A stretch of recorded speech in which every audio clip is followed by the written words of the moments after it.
जी हाँ मेरे दोस्तों, आज की वीडियो में मैं आपको बताने वाला हूँ एसईसी पेपर डिजिटल एजुकेशन के पूरे सिलेबस के मोस्ट वीवीआई प्रश्न, उसके साथ साथ उसके आंसर को। ठीक है, मतलब क्वेश्चन भी जानेंगे और उसके आंसर को भी आज ही की वीडियो में हम लोग क्या कर देंगे, पूरा का पूरा खत्म कर देंगे। ठीक है, मीन्स एक वीडियो आपको देखना है, पूरा का पूरा डिजिटल एजुकेशन आपका क्या हो जाएगा, खत्म हो जाएगा, है ना। तो चलिए हम लोग जानते हैं कि आखिर कौन से वीवीआई प्रश्न हम लोगों को एग्जामिनेशन के लिए पढ़ के जाना है। तो पहले प्रश्न में दोस्तों मैं आपको करवाऊंगा डिजिटल शिक्षा का अर्थ एवं इसके महत्व की विवेचना करें।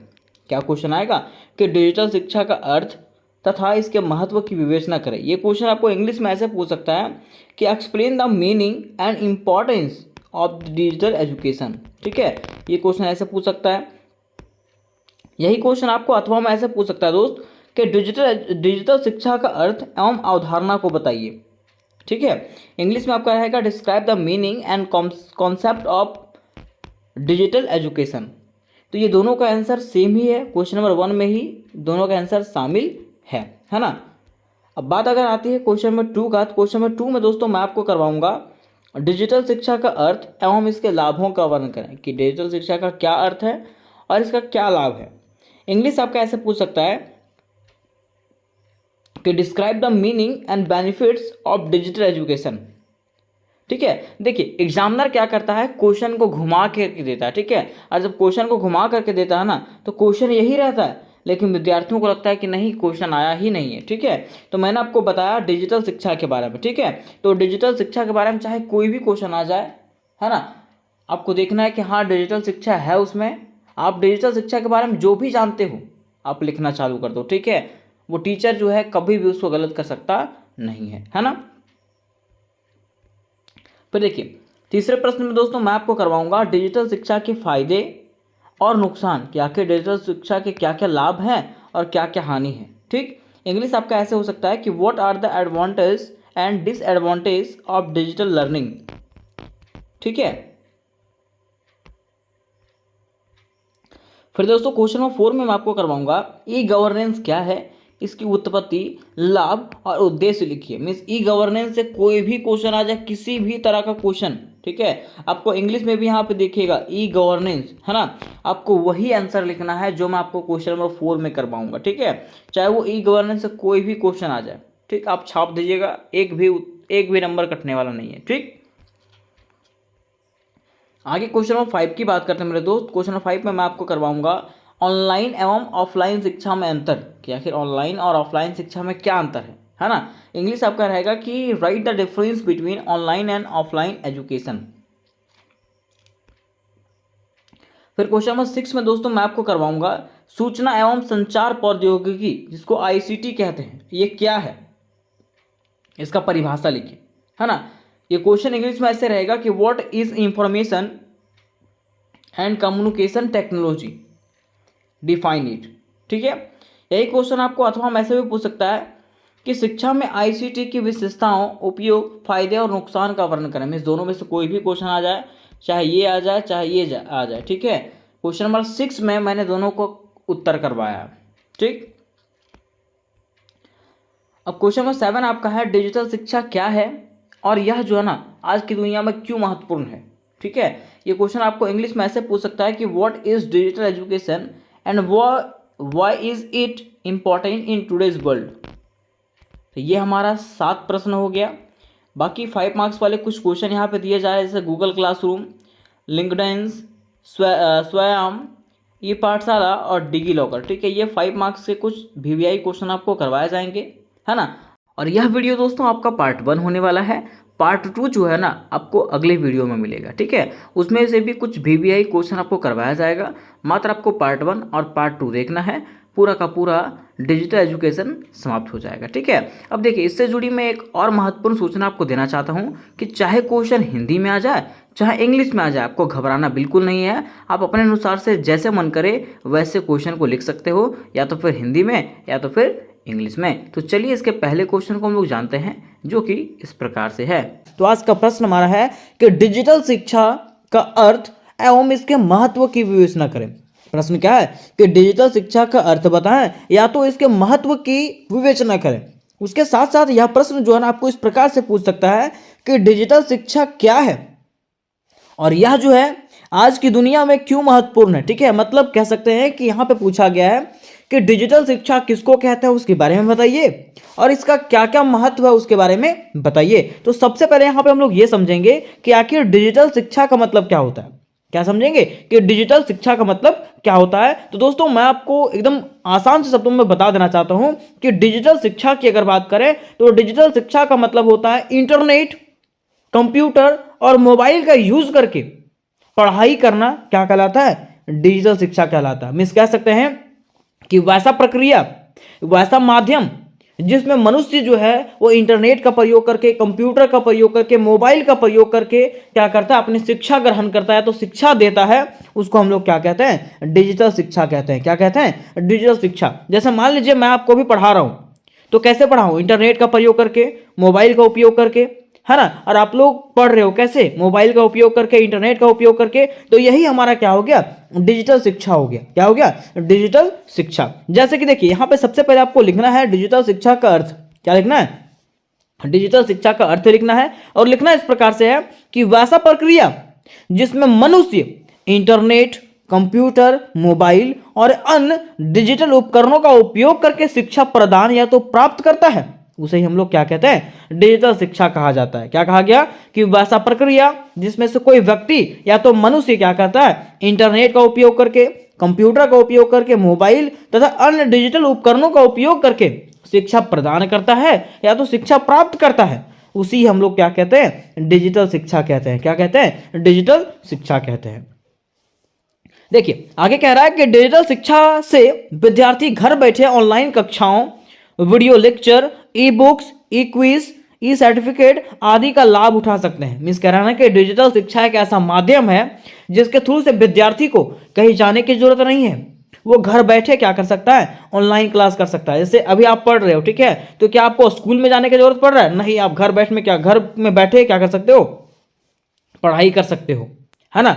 कोई भी किताब हो तो आप किताब खरीदने की जरूरत भी नहीं होती है, ठीक है, आराम से बुक फोन में ही डाउनलोड हो जाता है किताब, ठीक है। अब कोई सर्टिफिकेट जो है आपको कहीं लेने की जरूरत नहीं है, सर्टिफिकेट यहीं से डाउनलोड हो जाता है, फोन से ही डाउनलोड हो जाता है। उसके साथ साथ आपको कोई फॉर्म भराने के लिए अब कहीं जाने की जरूरत नहीं पड़ती, आप फोन के थ्रू से ही क्या कर सकते हो, सारा सर्टिफिकेट, कोई भी डॉक्यूमेंट वगैरह फिल कर सकते हो, कोई भी फॉर्म वगैरह फिल कर सकते हो। तो यही माध्यम को हम लोग क्या कहते हैं, डिजिटल शिक्षा कहते हैं। क्या कहते हैं, डिजिटल शिक्षा कहते हैं, ठीक है।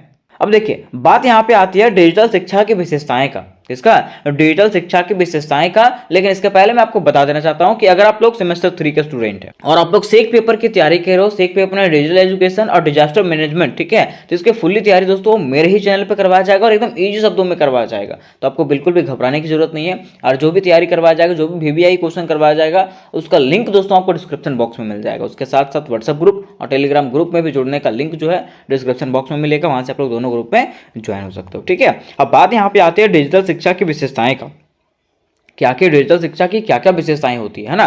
तो कहा गया है कि डिजिटल शिक्षा के माध्यम से विद्यार्थी अपनी पसंद के विषय और कोर्स को आसानी से चुन सकता है।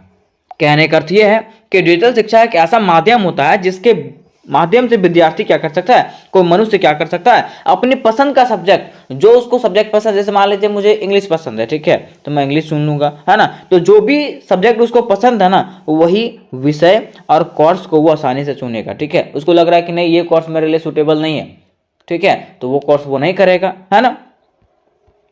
फिर कहा गया कि डिजिटल शिक्षा से विद्यार्थी अपने समय और स्थान के अनुसार से शिक्षा ले सकते हैं। मीन्स डिजिटल शिक्षा एक ऐसा माध्यम है जिसके माध्यम से विद्यार्थी जो है ना कहीं भी और कभी भी जो है ना शिक्षा प्राप्त कर सकता है, ठीक है। कहा गया कि डिजिटल शिक्षा से विद्यार्थी शिक्षकों और अन्य विद्यार्थियों से ऑनलाइन संवाद कर सकता है। मीन्स कहा गया कि डिजिटल शिक्षा एक ऐसा माध्यम है जिसके जरिए से विद्यार्थी क्या कर सकता है, शिक्षकों से और अन्य विद्यार्थियों से ऑनलाइन संवाद कर सकता है। जैसे हुआ था कि जब कोरोना काल चल रहा था ना, उसे में हम लोगों का भी जब क्लास चलता था कॉलेज से, तो उसमें ऑनलाइन ही क्लास चलता था, ठीक है। तो ऑनलाइन जब क्लास चलता था तो हम लोग क्या होता था, शिक्षकों से बात होता था, अन्य विद्यार्थियों से भी बात होता था। तो वही कहा गया कि डिजिटल शिक्षा एक ऐसा माध्यम है जिसके थ्रू से जो है ना विद्यार्थी क्या करता है, अपने शिक्षकों से, अन्य विद्यार्थियों से ऑनलाइन बातें करता है, ठीक है। फिर कहा गया कि डिजिटल शिक्षा से विद्यार्थी अपने ज्ञान और कौशल को बढ़ा सकता है। डिजिटल शिक्षा एक ऐसा शिक्षा होता है, ऐसा माध्यम होता है जिसके जरिए विद्यार्थी क्या कर सकता है, अपने ज्ञान और कौशल को जो है ना बढ़ा सकता है। डिजिटल शिक्षा से बहुत कुछ सीख सकता है ना।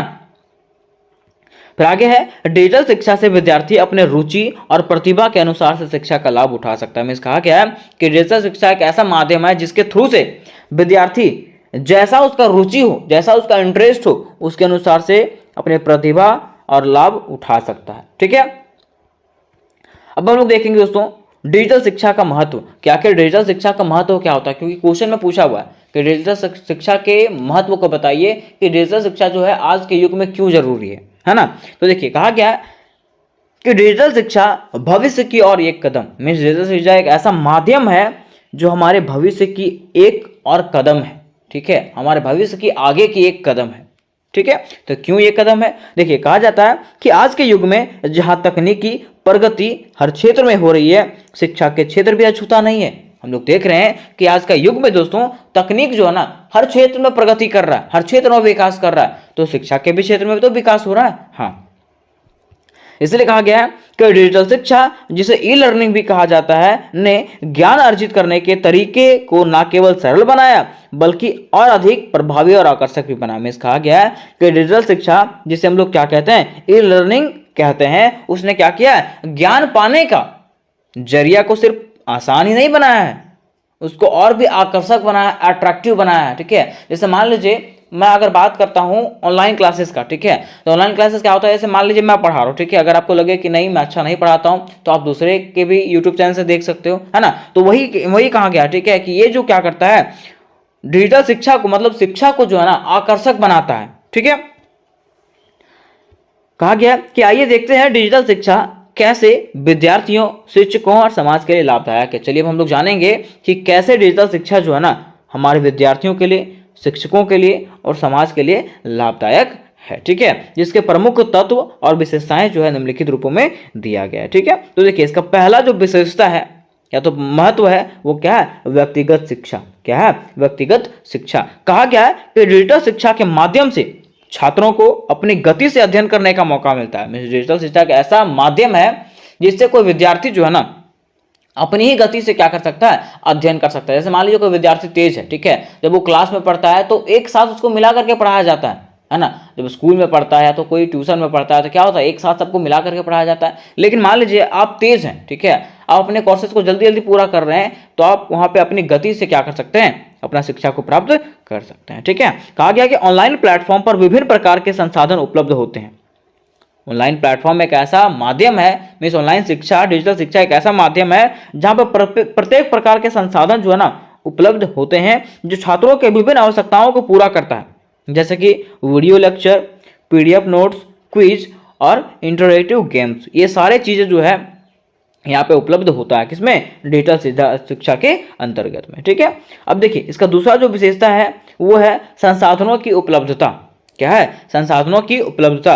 कहा गया कि डिजिटल लाइब्रेरी और ऑनलाइन कोर्सेज के माध्यम से छात्रों को विश्व स्तरीय सामग्री तक पहुंचाने का अवसर मिला है। मिस कहा गया ना कि डिजिटल शिक्षा एक ऐसा माध्यम है जिसके थ्रू से हम लोग डिजिटल लाइब्रेरी, ऑनलाइन कोर्सेज, ठीक है, ये सब के थ्रू से जो है ना हम लोग विश्व स्तर पे जो है ना हर चीजों को प्राप्त कर पा रहे हैं, है ना, जो पारंपरिक शिक्षण में संभव नहीं होता है। जो अगर हम लोग बात करते हैं, अगर हम लोग ऑनलाइन जैसे कोचिंग का, ठीक है, कि कहीं जाके हम लोग स्थानीय कोचिंग करते हैं, कोई स्कूल में पढ़ते हैं, तो क्या वहां पे ये सब चीजें प्राप्त हो पाता है, नहीं। लेकिन ऑनलाइन शिक्षा में, मीन्स डिजिटल शिक्षा में हर चीज संभव हो पाता है।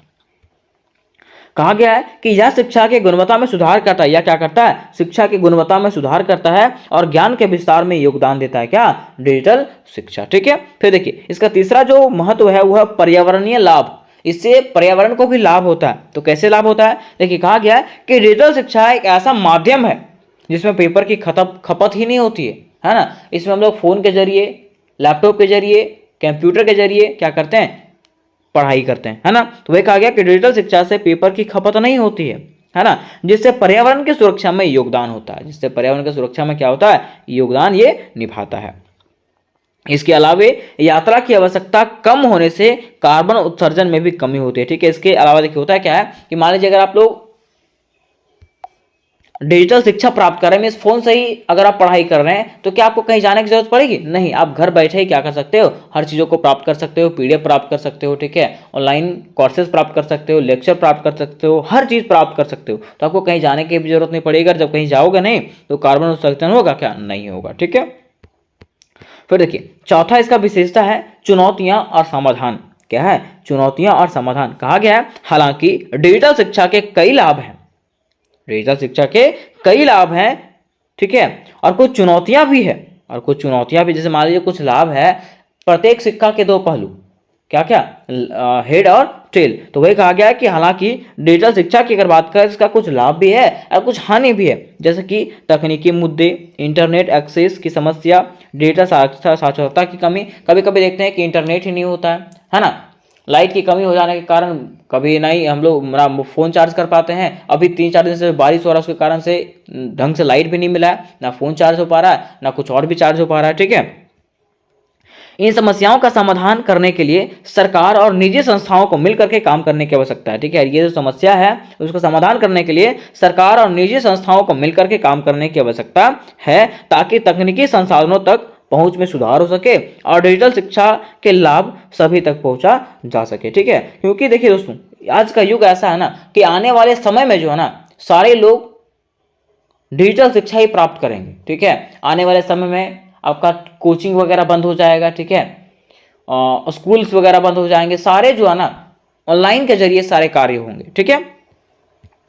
अब देखिए बात यहाँ पे आता है निष्कर्ष का, लेकिन उसके पहले मैं फिर से बता देना चाहता हूं कि अगर आप लोग सेक पेपर डिजिटल एजुकेशन और डिजास्टर मैनेजमेंट का तैयारी करना चाहते हो तो उसकी फुल्ली तैयारी दोस्तों आपको इस चैनल पे करवा दिया जाएगा और बड़े इजी शब्दों में करवाया जाएगा, ठीक है। तो अपने दोस्तों के साथ ये वीडियो को शेयर करें ताकि वो भी मेरे चैनल से जुड़ जाए, मेरे व्हाट्सएप ग्रुप से जुड़ जाए, टेलीग्राम ग्रुप से जुड़ जाए, ताकि मेरे वीडियो का लिंक जो है ना उसको तुरंत प्राप्त हो जाए, ठीक है।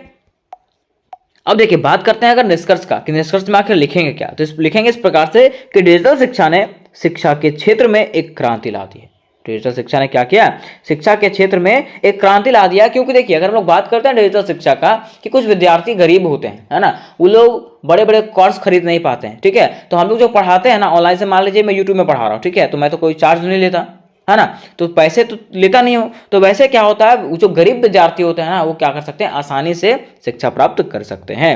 इसके अनगणित लाभ के साथ समय है, ठीक है। मैं कहा गया कि इसमें जो है ना अनगणित लाभ भी है, इसके साथ साथ समय भी है, और कहा गया कि इसके अनगिनत लाभ के साथ यह समय है कि इसे हम अपनाएं और इसकी पूरी क्षमता का प्रयोग करें, ठीक है। मैं कहा गया कि और अभी हमारे पास समय है कि हम क्या करें, इसका पूरा पूरा लाभ उठाएं, और अभी समय है कि हम क्या कर सकते हैं, इसको अपना सकते हैं, इसकी पूरी क्षमता का उपयोग कर सकते हैं।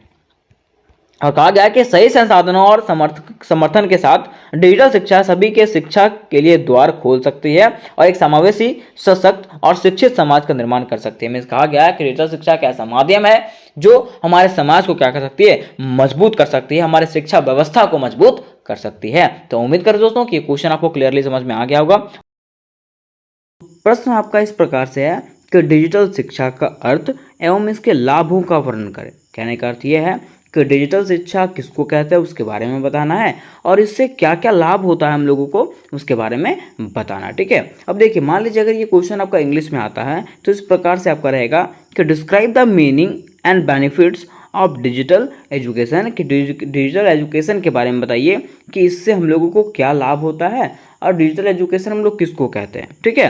तो आपको बिल्कुल भी घबराने की जरूरत नहीं है। अगर बात यहाँ पे आता है डिजिटल शिक्षा का, तो आपको सीधा कह देना है कि वैसा शिक्षा जिसमें मनुष्य जो है ना आंतरिक उपकरणों का उपयोग करके शिक्षा प्रदान करता है। मीन्स कह सकते हैं कि वैसा शिक्षा जब मनुष्य इंटरनेट, कंप्यूटर, मोबाइल जैसे उपकरणों के माध्यम से शिक्षा प्राप्त करता है, तो उसी को हम लोग क्या कहते हैं, डिजिटल शिक्षा। डिजिटल का मतलब क्या होता है, आधुनिक, है ना। क्या लोग पहले पहले जैसे पढ़ना चाहता है, नहीं, ठीक है। पहले दीवार में ब्लैक बोर्ड होता था तो ब्लैक बोर्ड पे लिख के पढ़ाया करते थे, लेकिन अभी क्या वैसा है क्या, नहीं। अब डिजिटल बोर्ड आ चुका है ना, व्हाइट बोर्ड आ चुका है। क्या अब जो है वो दीवार वाला ब्लैक बोर्ड में लिखा करते हैं, नहीं, ठीक है। तो डिजिटल शिक्षा का मतलब होता है आधुनिकीकरण करना, आधुनिक शिक्षा।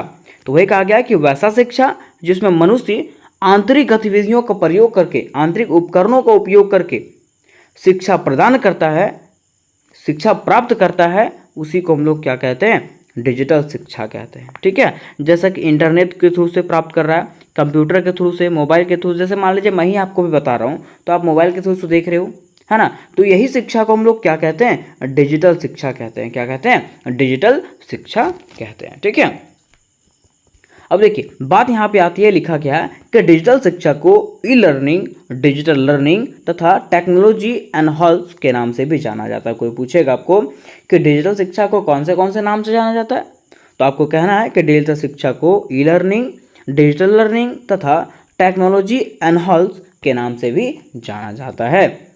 आगे कहना आपको इस प्रकार से कि डिजिटल शिक्षा के जरिए विद्यार्थी घर बैठे ऑनलाइन कक्षाओं, वीडियो लेक्चर, ई बुक्स, ई क्विज, ई सर्टिफिकेट आदि का लाभ उठा सकते हैं। पहले ज़माने में क्या था दोस्तों, जैसे अभी भी अगर मान लीजिए अगर आपको ऑनलाइन क्लासेस नहीं मिलते तो आपको क्या करना पड़ता, क्लासेस तो करना ही पड़ता है ना। तो ऑनलाइन क्लासेस के माध्यम से अगर आपको सारी सुविधाएं मिल जा रही है तो क्या आपको क्लास करने की ज़रूरत पड़ती है क्या, नहीं। ठीक है, ऑरल क्लास करने की ज़रूरत पड़ती है, आप सामने से जाकर के क्लास करते हो क्या, नहीं करते हो। ठीक है, आप उपकरण का प्रयोग करके, मीन्स आंतरिक उपकरणों का प्रयोग करके क्या कर रहे हो, अपने एग्जाम की तैयारी कर रहे हो, है ना, पढ़ाई कर रहे हो, शिक्षा ग्रहण कर रहे हो, तो इसी को हम लोग क्या कहते हैं, डिजिटल शिक्षा कहते हैं। ठीक है, तो इसलिए कहा गया कि डिजिटल शिक्षा के जरिए विद्यार्थी क्या कर सकते हैं, घर बैठे ऑनलाइन क्लास कर सकते हैं, वीडियो लेक्चर देख सकते हैं जैसे आप लोग देख रहे हो। ठीक है, फिर ई बुक्स पढ़ सकते हैं, क्विज पढ़ सकते हैं और सर्टिफिकेट भी डाउनलोड कर सकते हैं, किसके थ्रू से, डिजिटल शिक्षा के थ्रू से। ठीक है, अब देखिए बातें यहाँ पे आती है कि डिजिटल शिक्षा के लाभ, कि आखिर डिजिटल शिक्षा के लाभ क्या क्या है। लेकिन इसको जानने से पहले मैं आपको बता देना चाहता हूँ कि दोस्तों अगर आप लोग सेक पेपर डिजिटल एजुकेशन की तैयारी कर रहे हो तो इसकी फुल्ली तैयारी आपको इस चैनल पे करवाया जाएगा और बिल्कुल ही आसान शब्दों में करवाया जाएगा। ठीक है, तो आपको बिल्कुल भी घबराने की ज़रूरत नहीं है। आपको इसके लिए मेरे चैनल से जुड़ के रहना है और डिस्क्रिप्शन बॉक्स में व्हाट्सएप ग्रुप का लिंक दिया गया है, वहाँ से आप लोग व्हाट्सएप ग्रुप में ज्वाइन हो जाओ। और एक दो क्वेश्चन इसके लिए बताया गया है, इंपॉर्टेंट क्वेश्चन और कुछ क्वेश्चन करवाया गया है जिसका लिंक आपको डिस्क्रिप्शन बॉक्स में दिया गया है। ठीक है, अब देखिए बातें यहाँ पे आती है डिजिटल शिक्षा के लाभ के बारे में। तो कह सकते हैं कि डिजिटल शिक्षा के कई लाभ हैं, डिजिटल शिक्षा के कई लाभ हैं, मीन्स कई फायदा है जिसका वर्णन जो है निम्नलिखित रूपों में किया गया है। तो देखिए डिजिटल शिक्षा का पहला लाभ क्या है, तो डिजिटल शिक्षा का पहला लाभ जो है वो व्यक्तिगत शिक्षा है। क्या है, व्यक्तिगत शिक्षा। कहने का अर्थ यह है कि डिजिटल शिक्षा के माध्यम से छात्रों को अपनी गति के अध्ययन करने का मौका मिलता है। मीन्स मान लीजिए अगर हम लोग स्कूल में पढ़ते हैं ना दोस्तों, तो क्या होता है कि कोई स्टूडेंट पीछे हो जाता है, कोई विद्यार्थी को नहीं समझ में आता है तो वो पीछे रह जाता है, तो टीचर को जो ना सबको ले करके चलना पड़ता है। लेकिन डिजिटल शिक्षा क्या है, एक ऐसा माध्यम है कि आप जो है ना अपनी गति से तैयारी कर सकते हो। अगर आपके पास गति है कि आप जल्दी जल्दी पढ़ सको तो आप जल्दी भी पढ़ सकते हो। ऐसा नहीं है कि यहाँ पे आपको कोई रोकने वाला है, कोई है क्या, नहीं। आप अपनी गति से क्या कर सकते हो, तैयारी कर सकते हो। कहा गया कि ऑनलाइन प्लेटफॉर्म पर विभिन्न प्रकार के संसाधन उपलब्ध होते हैं जो छात्रों की विभिन्न आवश्यकताओं को पूरा करते हैं, जैसा कि video lecture, PDF notes, quiz और इंटरैक्टिव गेम्स। ये सब सारे सुविधाएं जो है डिजिटल शिक्षा के माध्यम से विद्यार्थियों को प्राप्त होती है। अब देखिए दूसरा इसका विशेषता की अगर बात करें या तो फिर इसके लाभ की बात करें तो क्या हो जाएगा, लागत की कमी। मीन्स डिजिटल शिक्षा में दोस्तों हम लोगों को ना की लागत लगती है। जैसे मान लीजिए अभी मैं ही आपको पढ़ा रहा हूँ तो क्या मैंने बोला कि आप मुझे पैसा भेज दीजिएगा, सो नहीं। ठीक है, इससे जो है ना विद्यार्थियों को जो है ना लागत की कमी होती है। मीन्स इसमें कोई लागत लगाने की ज़रूरत नहीं होती है। कुछ पैसे लगाने पड़ते हैं किसी में, लेकिन उतने ज़्यादा नहीं लगाने पड़ते जितना कि आपको सामने से स्कूल में जाकर के देने होते हैं। तो वही कहा गया है कि लागत की कमी है ना।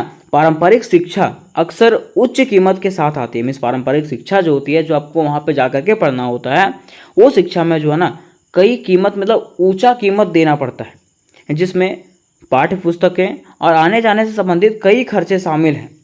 लेकिन डिजिटल शिक्षा की अगर बात करें तो इसमें से जो है ना कई खर्चों को समाप्त कर दिया है किसने, डिजिटल शिक्षा ने, और इसने लागत में कमी किया है। फिर देखिए इसका तीसरा जो उपलब्धि है, तीसरा जो लाभ है वो क्या है, अनंत जानकारी। में हम कह सकते हैं कि डिजिटल शिक्षा में जो है ना अनंत जानकारी है। ठीक है, जो चीज़ें हम लोग को किताबों में नहीं मिलता है, वो चीज़ें हम लोग को किस में मिलता है, डिजिटल शिक्षा के थ्रू से मिलता है। ठीक है, आज अगर हम लोग को कोई भी क्वेश्चन की जरूरत पड़ती है, तुरंत गूगल पे सर्च करते हैं, है ना, वो क्वेश्चन तुरंत हमारे सामने आ जाता है। ठीक है, तो ये संभव हो पाया वो किसके कारण हो पाया, डिजिटल शिक्षा के माध्यम से ही संभव हो पाया है। तो वही कहा गया है कि इंटरनेट की दुनिया बहुत विशाल है। इंटरनेट की दुनिया की अगर बात करें तो ये क्या है, बहुत विशाल है और सूचनाओं से भरी हुई है, जिसमें से अधिकांश मुफ्त में उपलब्ध है। ठीक है, इसमें से अधिकांश चीज़ें जो है ना यहाँ पे फ्री में उपलब्ध है। डिजिटल शिक्षा के उद्भव ने छात्रों के लिए ज्ञान के इस खजाने का पता लगाना और उसके उपयोग करना संभव बना दिया। हमें डिजिटल शिक्षा ने क्या कर दिया, विद्यार्थियों के जीवन से जो है ना, जीवन के लिए बहुत ही महत्वपूर्ण अंग बन चुका है ये। अब देखिए, इसका चौथा लाभ है पर्यावरणीय लाभ। क्या है, पर्यावरणीय लाभ। कहने का अर्थ यह है कि डिजिटल शिक्षा से हमारा पर्यावरण को भी लाभ पहुंचा। कैसे, देखिए कहा गया कि डिजिटल शिक्षा के उपयोग से पेड़ों से बने कागजों में कमी आई है और अब लोग जो है ना उपकरणों से ही पढ़ाई करते हैं और उसी में नोट्स बनाते हैं। जैसे मान लीजिए मैं ही, ठीक है, मैं क्या करता हूँ, फ़ोन में ही अपना नोट्स बनाया करता हूँ। ठीक है, कॉपी किताब की उतनी ज़रूरत पड़ती नहीं है। ठीक है, तो इससे कागजों में तो कमी आई है ना, पेड़ पौधों की जो कटाई होती थी उससे जो पेज बनते थे उसमें भी तो कमी आई है। जिस प्रकार से हम लोग कह सकते हैं कि डिजिटल शिक्षा के आने से पर्यावरणीय लाभ भी हुई है। अब देखिए, इसका पांचवा जो लाभ है वो क्या है, स्मार्ट क्लासरूम। दोस्तों, डिजिटल शिक्षा के माध्यम से हम लोग को स्मार्ट क्लासरूम मिलता है ना, स्मार्ट बोर्ड में हम लोग पढ़ते हैं, डिजिटल बोर्ड में हम लोग पढ़ते हैं। तो वही कहा गया है कि आधुनिक ज़माने में चौक से लिखने का समय गया।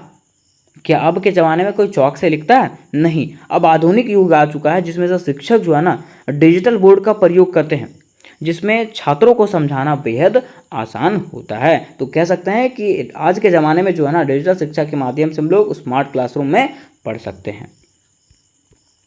फिर देखिए, इसका छठा जो लाभ है वो क्या है, डिजिटल शिक्षा का कोई समय सीमा नहीं। डिजिटल शिक्षा एक ऐसा शिक्षा है जिसका कोई समय सीमा नहीं है। ऐसा नहीं है कि आपको 8 बजे पढ़ना है तो 8 ही बजे पढ़ना है, 9 बजे पढ़ना है तो 9 ही बजे पढ़ना है। आप कभी भी डिजिटल शिक्षा के माध्यम से अपनी पढ़ाई को पूरी कर सकते हो। तो वही कहा गया कि डिजिटल शिक्षा के बारे में सबसे अच्छी बात यह है कि उपयोगकर्ता के अनुकूल है। यह जो है ना उपयोगकर्ता के अनुकूल है। आप कहीं भी हो, आप अपने पाठ्यक्रम को बहुत आसानी से पढ़ सकते हो, चाहे आप कहीं भी हो। ठीक है, कुछ भी कर रहे हो, लेकिन आप अपने पाठ्यक्रम को, सिलेबस को जो है आसानी से कंप्लीट कर सकते हो। ठीक है, कहा गया है कि आप यात्रा के दौरान भी सीख सकते हैं। आप मान लीजिए आप कहीं यात्रा कर रहे हो, ठीक है, तो उसके दौरान भी आप क्या कर सकते हो, ये यहाँ पे ये चीज़ें पढ़ सकते हो। किसके थ्रू से, डिजिटल शिक्षा के थ्रू से। अब देखिए, बात यहाँ पे 7वां पॉइंट का आता है। तो 7वां इसका लाभ है साझा करने में आसानी। साझा मतलब समझते हैं, बांटने में आसानी, है ना। कहा गया है कि पारंपरिक शिक्षा प्रणाली काफ़ी हद तक छात्रों के हाथ से लिखे नोट्स की मोटी नोटबुक बनाए रखने पर निर्भर करती है, जिसमें कक्षा के शिक्षकों द्वारा प्रदान की गई या पुस्तकालय में व्यापक शोध के माध्यम से प्राप्त जानकारी शामिल होती है। इस कहा गया कि अगर हम लोग पहले की बात करें तो पहले जब टीचर पढ़ाते थे ना स्कूल में, तो उसका जो है हम लोग को नोट्स बनाना पड़ता था, मोटी मोटी कॉपियों में नोट्स बनाना पड़ता था। ठीक है, लेकिन अब जो है आधुनिक युग आ चुका है। अब जो है हम लोग अपने फ़ोन में ही, अपने कंप्यूटर में ही, अपने लैपटॉप में ही क्या कर सकते हैं, नोट्स बना के रख सकते हैं। तो वही कहा गया कि लेकिन आधुनिक डिजिटल शिक्षा प्रणाली सब कुछ बदल दिया है। अब जानकारी को संरक्षित करना और साझा करना केवल एक क्लिक दूर है। अगर हम लोग क्लिक करेंगे तो वो तुरंत क्या हो जाएगा, सेव हो जाएगा, जिससे छात्रों का काफ़ी समय और शारीरिक श्रम बचता है। ठीक है, तो ये इसका 7वां फायदा था। अब देखिए, इसका 8वां जो फायदा है, यहाँ पे 7 ही आ गया, यहाँ पे 8 होगा। ठीक है, 8वां जो फायदा है वो गृह कार्य को जल्दी समाप्त करना। मान लीजिए अगर आपको कोई होमवर्क मिलता है तो होमवर्क को जो है ना आप क्या कर सकते हो, तुरंत समाप्त कर सकते हो। किसके थ्रू से, कंप्यूटर के थ्रू से, लैपटॉप के थ्रू से, मोबाइल के थ्रू से, है ना। तो वही कहा गया कि कहा जाता है कि डिजिटल शिक्षा के इस आधुनिक युग में पेन और पेंसिल की बजाय टैब, लैपटॉप और नोटपैड की उपयोगिता ने क्या किया, बच्चे के अपने कार्यों को कम समय में पूरा करने में मदद करता है। ठीक है, मीन्स अपने होमवर्क को पूरा करने में मदद करता है। तो इस प्रकार से दोस्तों हम लोगों ने डिजिटल शिक्षा के लाभ को जान लिया। ठीक है, अब यहाँ पे बातें आती है डिजिटल शिक्षा की विशेषताएं की। क्या कि बताइए कि डिजिटल शिक्षा की क्या क्या विशेषताएं हैं। है ना। तो लिखना इस प्रकार से है कि डिजिटल शिक्षा से विद्यार्थी अपनी पसंद के विषय और कोर्स को आसानी से चुन सकता है। डिजिटल शिक्षा एक ऐसा माध्यम है ना जिसके थ्रू से विद्यार्थी क्या कर सकता है, अपनी पसंद का जो उसको पढ़ने का मन है, जैसे मान लीजिए मेरा फेवरेट इंग्लिश है, ठीक है, तो मैं इंग्लिश सब्जेक्ट पढ़ूंगा, है ना, तो वो अपने पसंद से जो भी विषय चाहे वो आसानी से चुन सकता है और पढ़ सकता है। दूसरा इसका फायदा है कि डिजिटल शिक्षा से विद्यार्थी अपने समय और स्थान के अनुसार शिक्षा ले सकते हैं। डिजिटल शिक्षा एक ऐसा माध्यम है जिसके थ्रू से विद्यार्थी जो है ना कहीं भी और कभी भी क्या कर सकते हैं, शिक्षा ग्रहण कर सकते हैं, ठीक है। फिर देखिए तीसरा इसका उपलब्धि है, तीसरा इसका विशेषता है कि डिजिटल शिक्षा से विद्यार्थी शिक्षकों और अन्य विद्यार्थियों से ऑनलाइन संवाद भी कर सकते हैं, है ना। डिजिटल शिक्षा एक ऐसा माध्यम है जिसके थ्रू से क्या कर सकते हैं, विद्यार्थी जो है अपने शिक्षकों से और अन्य विद्यार्थियों से जो है ऑनलाइन बातें भी कर सकते हैं। नेक्स्ट पॉइंट पे कहा गया कि डिजिटल शिक्षा से विद्यार्थी अपने ज्ञान और कौशल को बढ़ा सकता है। इसका नेक्स्ट विशेषता क्या है कि डिजिटल शिक्षा से विद्यार्थी जो है ना अपने ज्ञान को बढ़ा सकता है, उसके साथ साथ अपने कौशल को भी बढ़ा सकता है, ठीक है। नेक्स्ट पॉइंट पर कहा गया कि डिजिटल शिक्षा से विद्यार्थी अपने रुचि और प्रतिभा के अनुसार से शिक्षा का लाभ उठा सकता है। कहा गया है कि डिजिटल शिक्षा एक ऐसा माध्यम है जिसके थ्रू से विद्यार्थी क्या कर सकता है, अपने रुचि के अनुसार से, अपने इंटरेस्ट के अनुसार से और अपने प्रतिभा के अनुसार से क्या कर सकता है, शिक्षा का लाभ उठा सकता है। तो उम्मीद करता हूं दोस्तों कि ये क्वेश्चन आपको क्लियर हो गया होगा। तो आज का प्रश्न हमारा होने वाला है डिजिटल शिक्षा के फायदे और नुकसान को लेकर। कहने का अर्थ यह है कि डिजिटल शिक्षा का क्या लाभ है और क्या हानि है उसके बारे में बताना। तो दोस्तों इसके पिछले वाले वीडियोस में मैंने 2 क्वेश्चन आपको करवा दिया है कि डिजिटल शिक्षा क्या है, उसका क्या महत्व है और क्या लाभ था उसके बारे में मैंने करवा दिया है, ठीक है। लेकिन मान लीजिए क्वेश्चन आपको इस प्रकार से पूछता है कि डिजिटल शिक्षा के फायदे बताइए और नुकसान बताइए, ठीक है, तो आपको किस प्रकार से लिखना है उसके बारे में मैं बताता हूँ, ठीक है। देखिए आपको अगर इंग्लिश में क्वेश्चन आएगा जिस प्रकार से लिखा रहेगा कि what are the advantage and disadvantage of digital learning, means digital शिक्षा जो है उसके क्या क्या फायदे हैं और क्या क्या नुकसान है उसके बारे में बताना है, ठीक है। तो देखिए आपको स्टार्ट करना है दोस्तों भूमिका से। कहां से? भूमिका से। और लिखना है कि डिजिटल शिक्षा आधुनिक शिक्षा के क्षेत्र में प्रगति का एक अद्भुत उदाहरण है। अगर हम लोग डिजिटल शिक्षा की बात करें तो डिजिटल शिक्षा जो है ना हमारे शिक्षा व्यवस्था को क्या कर दिया है, बदल के रख दिया, ठीक है। कहा जाता है कि इसमें इंटरनेट के माध्यम से लोग क्या करते हैं, शिक्षा ग्रहण करते हैं। लोग क्या करते हैं, इंटरनेट के मदद से जो है शिक्षा ग्रहण करते हैं। और ऐसा माना जाता है कि कोरोना महामारी जैसी स्थिति में सभी विद्यार्थियों की शिक्षा को जारी रखने के लिए डिजिटल शिक्षा ने अहम भूमिका निभाई थी। और यह कहा जाता है कि जिस समय हमारे क्षेत्र में, हमारे भारत में, हमारे देश में कोरोना जैसे महामारी फैला था, उस समय डिजिटल शिक्षा ने क्या किया था, एक महत्वपूर्ण भूमिका निभाया था हमारे शिक्षा व्यवस्था को बनाए रखने के लिए, ठीक है। और यह सच भी है, सच है कि नहीं है? हाँ, ये सच भी है, ठीक है। क्योंकि हम लोगों ने खुद भी फील किया है, जिसमें कोरोना का ईयर चल रहा था, उस समय हम लोगों का क्लासेस जो है वो ऑनलाइन के जरिए होता था, है ना। हम लोग को क्या जाना पड़ता था पढ़ने के लिए? नहीं, सारे क्लासेस जो है ऑनलाइन होते थे। तो वही कहा गया है कि जिस समय कोरोना का काल चल रहा था उस समय डिजिटल शिक्षा ने हमारे शिक्षा व्यवस्था में क्या किया, एक महत्वपूर्ण भूमिका निभाया था।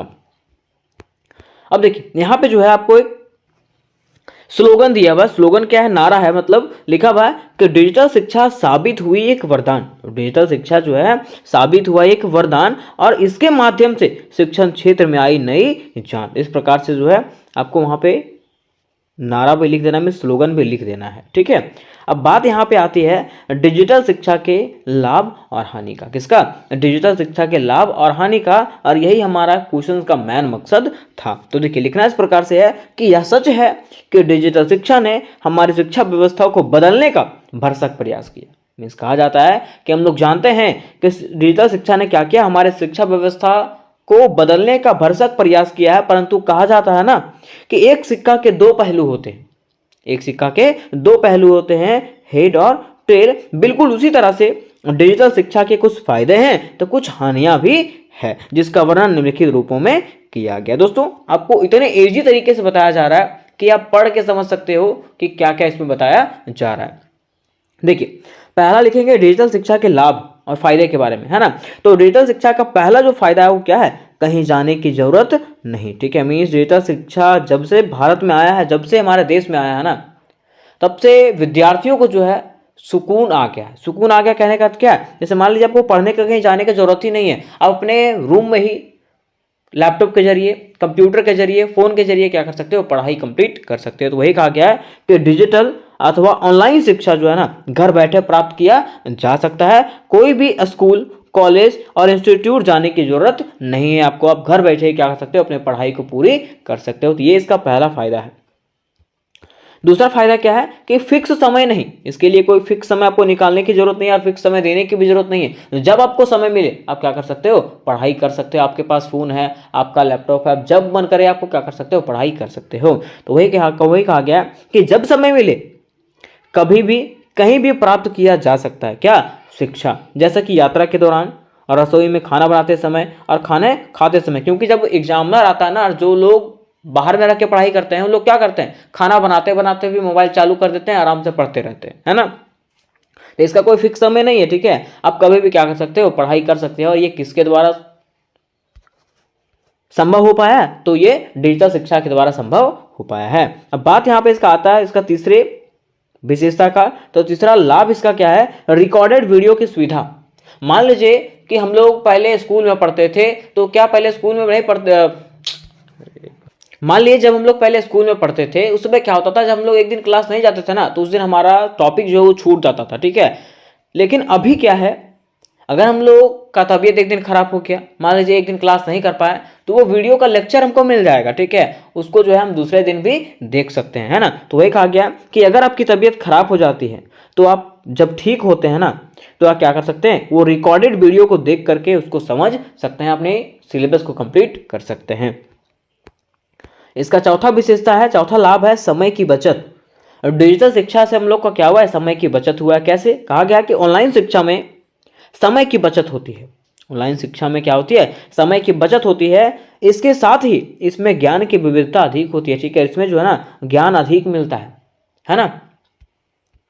फिर देखिए इसका पांचवा जो लाभ है वो क्या है, ऑडियो वीडियो शिक्षा। मीन्स डिजिटल शिक्षा एक ऐसा माध्यम है जिसमें से हम लोग ऑडियो और वीडियो दोनों शिक्षा प्राप्त कर सकते हैं। कहा गया है कि इसमें वीडियो, ऑडियो, एनिमेशन के द्वारा शिक्षा प्रदान किया जाता है। और जब आपको वीडियो के द्वारा दिखाया जाएगा, एनिमेशन के द्वारा दिखाया जाएगा, तो वो बातें जो है ना जल्दी समझ में आता है। जैसे मान लीजिए कोई हम लोग मूवी देखते हैं, है ना, तो मूवी तुरंत कैसे याद हो जाता है, बोल हाँ यहाँ ये चीज़ हुआ था, ठीक है। तो वैसे अगर आपको पढ़ाया जाएगा ना, और वो वीडियो के थ्रू से बताया जाएगा, एनिमेशन के थ्रू से बताया जाएगा, तो वो आपके माइंड में क्या हो जाएगा, हमेशा के लिए सेट हो जाएगा, जिस कारण बच्चे किसी भी टॉपिक को जल्दी समझते हैं। इसी कारण से बच्चे क्या करते हैं, कोई भी टॉपिक को जल्दी समझ जाते हैं, क्योंकि देखकर और सुनकर काफी जल्दी समझा जा सकता है। क्योंकि आप देख भी रहे हो और सुन भी रहे हो ना, तो इससे क्या होगा, आपको जल्दी समझ में आएगा, ठीक है। मैं सिर्फ बताऊंगा ही, अगर यहाँ कुछ भी लिखा हुआ नहीं रहेगा, सिर्फ मैं बताते जाऊंगा, तो आपको ध्यान में रहेगा नहीं, ठीक है, आप भूलते जाओगे। लेकिन यहाँ पे लिखा हुआ भी है और आपको बता भी रहा हूं, तो ये आपको जल्दी समझ में आ जाएगा। फिर देखिए इसका छठा जो लाभ है वो कौन सा है, शिक्षक से संवाद। कहने का अर्थ ये है कि डिजिटल शिक्षा के माध्यम से आप लोग क्या कर सकते हो, शिक्षक से जुड़े हुए रहते हैं हम लोग, है ना। कहा गया ऑनलाइन शिक्षा में गूगल क्लासरूम के माध्यम से बच्चे जब चाहे तब अपने शिक्षक से संपर्क में आकर अपनी समस्या शिक्षक को बताते हैं। कहा गया है कि ऑनलाइन शिक्षा या तो डिजिटल शिक्षा एक ऐसा माध्यम है जिसमें गूगल क्लासरूम के माध्यम से जो है ना बच्चे जब चाहे तब अपने शिक्षकों से क्या कर सकते हैं, संपर्क कर सकते हैं और उससे अपनी समस्या पूछ सकते हैं। जैसे कि मान लीजिए अगर आपको भी कोई दिक्कत होता है तो मुझे कमेंट बॉक्स में कमेंट करते हैं, या तो फिर व्हाट्सएप पे मैसेज करते हैं, टेलीग्राम में मैसेज करते हैं। बिल्कुल सेम तरीके से अगर यहाँ पे कोई दिक्कत होता है ना, तो बच्चे क्या करते हैं, टीचर से जो है गूगल क्लासरूम की मदद से मतलब बात करते हैं और उससे समस्या का हल निकालते हैं। फिर देखिए इसका सातवां जो लाभ है वो क्या है, सर्वश्रेष्ठ शिक्षकों का ज्ञान। कहा गया ना कि डिजिटल शिक्षा एक ऐसा माध्यम है जिसके जरिए हम लोग विश्व के सर्वश्रेष्ठ शिक्षकों से पढ़ सकते हैं। ऐसा नहीं है, आपका ये स्कूल नहीं है कि जो शिक्षक वहां पढ़ा रहे हैं आपको उसी से पढ़ना पड़ेगा, ठीक है। ये ऑनलाइन है, आपको जिससे मन करेगा उससे आप पढ़ सकते हो। वही कहा गया कि डिजिटल शिक्षा से विद्यार्थियों को दुनिया के सर्वश्रेष्ठ विद्यालय संस्थानों के सर्वश्रेष्ठ शिक्षकों से ज्ञान प्राप्त करने का अवसर प्राप्त होता है। किसके जरिए, तो डिजिटल शिक्षा के जरिए।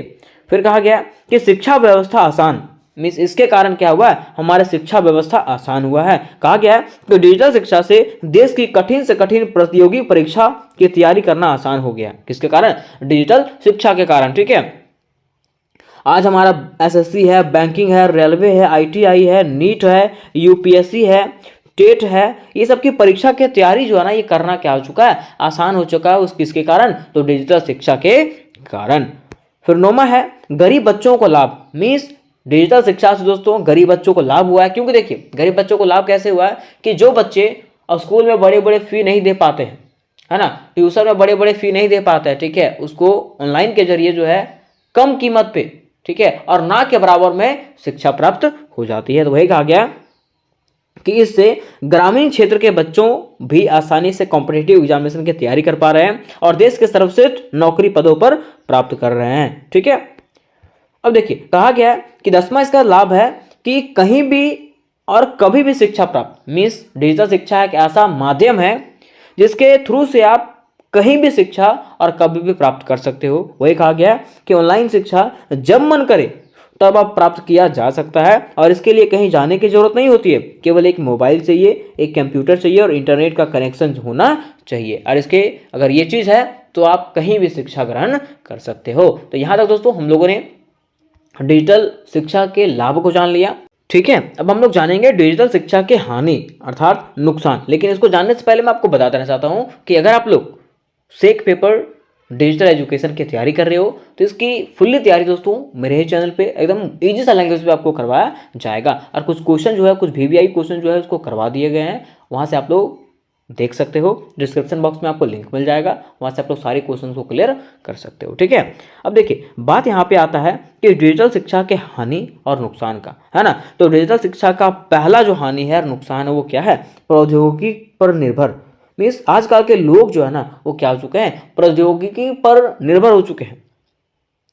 जैसे मान लीजिए फ़ोन है, लैपटॉप है, कंप्यूटर है, इसी पर निर्भर हो चुके हैं। और मान लीजिए अगर इंटरनेट रहा ही नहीं तो क्या आप अपनी शिक्षा प्राप्त कर पाओगे? नहीं कर पाओगे। तो वही कहा गया कि डिजिटल शिक्षा पूरी तरीके से जो है ना प्रौद्योगिकी पर निर्भर हो चुकी है। यदि इंटरनेट का कनेक्शन में समस्या आती है ना, या तो उपकरण जो है ठीक से काम नहीं करता है तो शिक्षा प्रक्रिया में बाधा उत्पन्न हो सकती है। मान लीजिए आपका फ़ोन है, आपका लैपटॉप है, अगर वो बढ़िया से काम नहीं कर रहा है तो आपके शिक्षा व्यवस्था में क्या हो सकता है? प्रॉब्लम उत्पन्न होगी कि नहीं? हाँ, तो वही कहा गया कि प्रौद्योगिकी पर निर्भर लोग जो है आजकल जो है फ़ोन पर निर्भर हो चुके हैं, उपकरणों पर निर्भर हो चुके हैं कि इसी से हमको क्या होगा? शिक्षा की प्राप्ति होगी। फिर देखिए दूसरा इसका जो हानि है वो क्या है? डिजिटल विभाजन। क्या है? डिजिटल विभाजन। कहने का अर्थ यह है कि सभी विद्यार्थियों के पास उच्च गति का इंटरनेट नहीं होता है, कंप्यूटर नहीं होता, टैबलेट जैसे डिजिटल उपकरण की पहुंच नहीं होती। मीन्स ऐसा थोड़ी है कि सबके पास जो है कंप्यूटर होगा, सबके पास लैपटॉप होगा, सबके पास फ़ोन होगा। जो गरीब जनता है वो लोग क्या करेगा? क्या करें, हम मर जाएं? नहीं ना। ठीक है, तो गरीब जनता के पास तो ये सब उपकरण नहीं है ना, जिससे डिजिटल विभाजन की समस्या उत्पन्न होती है और यह जो है ग्रामीण और आर्थिक रूप से कमजोर छात्रों के लिए बड़ी चुनौती हो सकती है। तो ये इसका जो है दूसरा हानि था। अब देखिए इसके तीसरी हानि की बात करें, लिखा हुआ सामाजिक संपर्क में कमी। क्या कहा गया है? सामाजिक संपर्क में कमी। कहा जाता है डिजिटल शिक्षा में आमने सामने की बातचीत और सामाजिक संपर्क की कमी होती है। डिजिटल शिक्षा एक ऐसा माध्यम है जिसमें हम लोग ऑनलाइन के थ्रू से जो है ना बात करते हैं, लेकिन आमने सामने बात करते हैं क्या? नहीं करते हैं। ठीक है, मीन्स हमारा सामाजिक संपर्क हो पाता नहीं है, जो पारंपरिक कक्षा शिक्षण में महत्वपूर्ण भूमिका निभाते हैं। इससे छात्रों के सामाजिक कौशल और भावनात्मक विकास पर असर पड़ता है। इससे जो है ना छात्रों का जो सामाजिक कौशल होना चाहिए, भावनात्मक विकास होना चाहिए, वो हो पाता नहीं है कि कैसे आपको किससे अच्छे से बात करना है, कैसे मतलब किस प्रकार का गुण आपके अंदर होना चाहिए, कैसे आपको आदर करना है, कैसे सम्मान करना है, ये सब बातें जो है बच्चे सीख पाते नहीं है। तो ये जो है इसका डिसएडवांटेज है, मीन्स हानि है। ठीक है, फिर देखिए इसका चौथा जो हानि है वो क्या है? अनुशासन की कमी। क्या है? अनुशासन की कमी। मीन्स कहा गया है कि डिजिटल शिक्षा के कारण छात्रों में जो है ना अनुशासन की कमी आती है। कैसे? देखिए कहा गया कि क्योंकि अगर विद्यालय की बात करें तो विद्यालय का ऐसा जरिया होता है ना दोस्तों जहाँ पे बच्चों का आधुनिक विकास होता है। बच्चे का क्या होता है? आधुनिक विकास होता है। उसे जो है ना स्कूल में अच्छे बुरे के फर्क के बारे में पता चलता है कि क्या अच्छा है और क्या बुरा है। उसके साथ साथ उसको जो है ना आदर सम्मान की विधियां, अनुशासन सिखाया जाता है। कहाँ पे? विद्यालय में। लेकिन क्या डिजिटल शिक्षा के माध्यम से आप घर में बैठे रहोगे तो क्या आपको आदर करने का सिखाया जाएगा? नहीं, ठीक है। वहाँ पे आदर सिखाया भी जाता है और पालन करवाया भी जाता है। कहाँ पे? स्कूल में। तो ये सब जो डिसएडवांटेज है वो किसका है? डिजिटल शिक्षा का डिसएडवांटेज है, ठीक है। अब देखिए इसका पांचवा जो डिसएडवांटेज है वो क्या है? स्वास्थ्य समस्याएं। क्या है? स्वास्थ्य समस्याएं। क्या कहने का अर्थ ये है कि लंबे समय तक लोग क्या करते हैं? स्क्रीन के सामने बैठे रहते हैं। जैसे मान लीजिए आप डिजिटल शिक्षा प्राप्त कर रहे हो तो फोन के थ्रू से करोगे, लैपटॉप के थ्रू से करोगे और कंप्यूटर के थ्रू से करोगे, तो लंबे समय तक विद्यार्थी क्या करते हैं? स्क्रीन के सामने बैठे रहते हैं, जिससे उनकी आंखों में समस्याएं होती है, पीठ दर्द होता है और अन्य स्वास्थ्य समस्याएं हो सकती है, ठीक है। इसके अलावा फिजिकल एक्टिविटी की कमी होती है। मान लीजिए हम लोग स्कूल जाते थे पहले तो 1 किलोमीटर 2 किलोमीटर दूर स्कूल जाते थे, है ना। लेकिन आजकल के बच्चे क्या, डिजिटल एजुकेशन घर में ही प्राप्त हो जाता है। बस खाना है, आके बेड में बैठना है और पढ़ाई करना है, ठीक है। इससे क्या होता है? फिजिकल एक्टिविटी हो पाती नहीं है, जिससे हमारा शरीर जो है ना क्या होता है? सुस्त हो जाता है। फिर देखिए इसका छठा जो कमी है मीन्स डिसएडवांटेज है वो क्या है? धोखाधड़ी और सुरक्षा चिंताएं। मीन्स कहा गया है डिजिटल शिक्षा एक ऐसा शिक्षा है ना जिसके थ्रू से लोग साइबर अपराध करने लगे हैं, है ना, हैकिंग करने लगे हैं। आपने सुना होगा कि कई लोगों का बैंक से पैसा उड़ जाता है, ठीक है। तो वो होता कैसे है? तो वही कहा गया है कि ऑनलाइन परीक्षाओं में, असाइनमेंट में धोखाधड़ी की संभावना अधिक होती है। इसके अलावा छात्रों की व्यक्तिगत जानकारी और डेटा की सुरक्षा भी महत्वपूर्ण चिंता है, ठीक है। मान लीजिए आप डिजिटल शिक्षा प्राप्त कर रहे हो, ठीक है, तो अपने सारे डिटेल्स को आप भरोगे उसमें, वो ऐप में डालोगे, लेकिन वो ऐप क्या करेगा? आपके सारे डाटा को जो है बेच देगा या तो दूसरों के पास शेयर कर देगा, जिससे आपको क्या होगा? हानि ही हानि होगी। तो दोस्तों यहाँ तक हम लोगों ने डिजिटल शिक्षा के लाभ और हानि को जान लिया। अब बात आता है इसका निष्कर्ष का। तो इसमें लिखेंगे इस प्रकार से कि उपरोक्त बातों से यह स्पष्ट होता है कि डिजिटल शिक्षा एक ऐसा माध्यम है जिसके लाभ और नुकसान दोनों है, ठीक है। तो उम्मीद करता हूं दोस्तों कि ये क्वेश्चन आपको क्लियर हो गया होगा। और दोस्तों आज के वीडियो में हम लोग एक ऐसे क्वेश्चन को रील करने वाले हैं जिससे एक नहीं 4 प्रश्न बनने वाले हैं। तो वो 4 प्रश्न क्या है? तो वो 4 प्रश्न आपके इस प्रकार से हैं और ये वीडियो के तहत जो है ना दोस्तों ये चारों क्वेश्चन आपका कंप्लीट हो जाएगा। मीन्स ये चारों में से कोई भी क्वेश्चन अगर आपको कहीं पूछा जाता है तो बिल्कुल सेम तरीके से आपको आंसर लिखना है, ठीक है। तो देखिए प्रश्न क्या है कि ई गवर्नेंस क्या है? ई गवर्नेंस क्या है, इसकी उत्पत्ति, इसके लाभ और इसके उद्देश्य के बारे में बताइए। ये आपका पहला प्रश्न हो गया। दूसरा है कि ई गवर्नेंस से संबंधित सरकार द्वारा विभिन्न पहलों, सरकार द्वारा क्या किया गया उसके बारे में बताना है। और डिजिटल युग में ई गवर्नेंस के महत्व को बताना है। उसके साथ साथ चौथा है कि ई गवर्नेंस के विभिन्न प्रकारों को संक्षेप में समझाइए। तो ये चारों का प्रश्न दोस्तों मीन्स इसका उत्तर जो है आज के वीडियो में हम लोग कंप्लीट करने वाले हैं, ठीक है। तो देखिए सबसे पहले यहाँ पे बात आता है कि ई गवर्नेंस क्या है।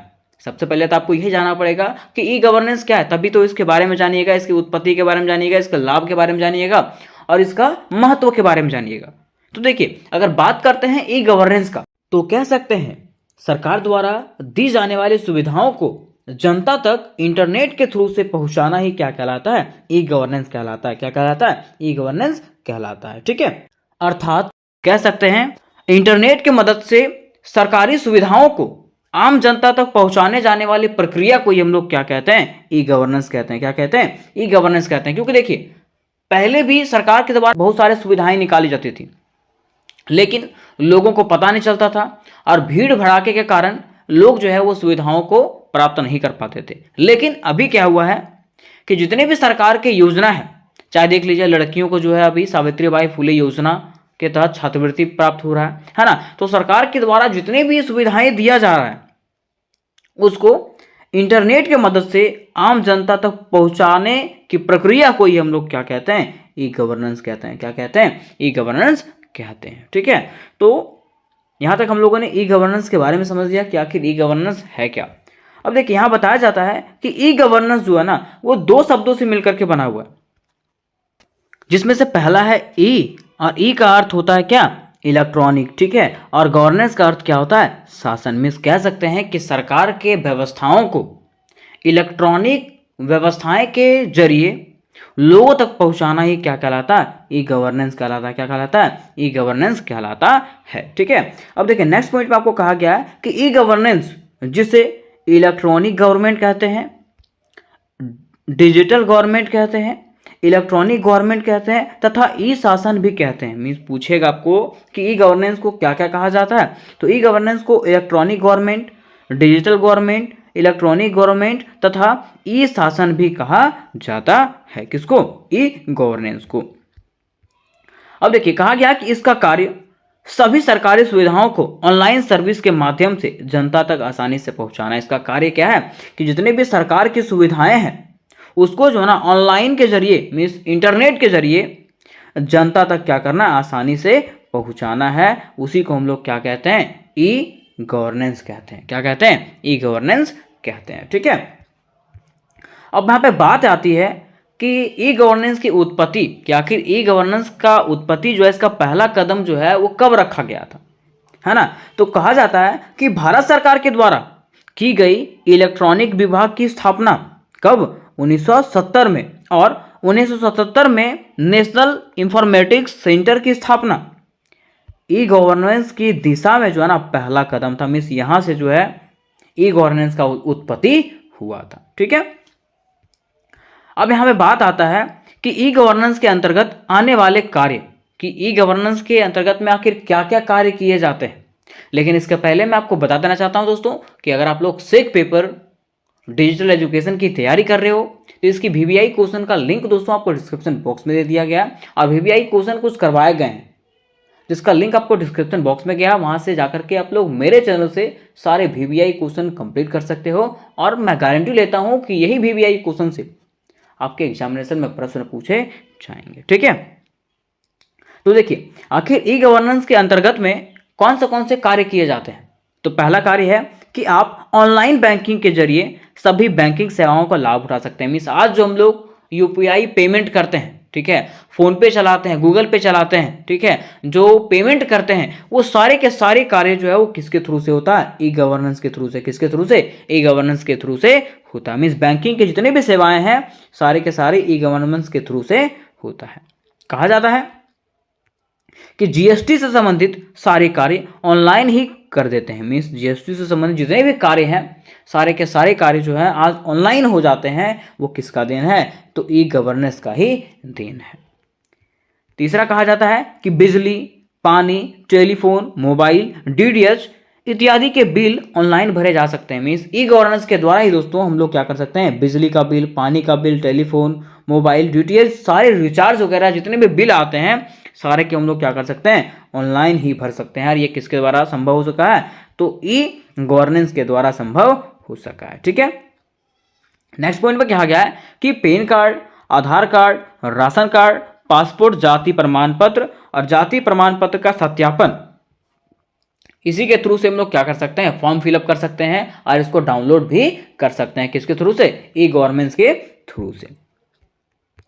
नेक्स्ट पॉइंट में कहा गया कि आयकर रिटर्न फाइल के सभी कार्य ऑनलाइन किया जा सकते हैं। ठीक है, मीन्स इनकम टैक्स जितने होते हैं, ठीक है, मीन्स आपका हो गया इनकम जो बनता है, इनकम सर्टिफिकेट जो बनता है, वो सारे के सारे कार्य जो है ऑनलाइन किए जा सकते हैं। लेकिन पहले क्या ये सब कार्य पॉसिबल था? नहीं। ये जितने भी आपके जाति प्रमाण पत्र बन रहा है, जन्म प्रमाण पत्र बन रहा है, ठीक है, आवासीय प्रमाण पत्र बन रहा है, सारे के सारे जो है ना आपके ब्लॉक में होते थे, जहां पे एक दिन में किसी का कार्य होता तो नहीं था क्योंकि भीड़ ही इतना ज्यादा होता था। लेकिन आज का युग जो है वो डिजिटल युग हो चुका है।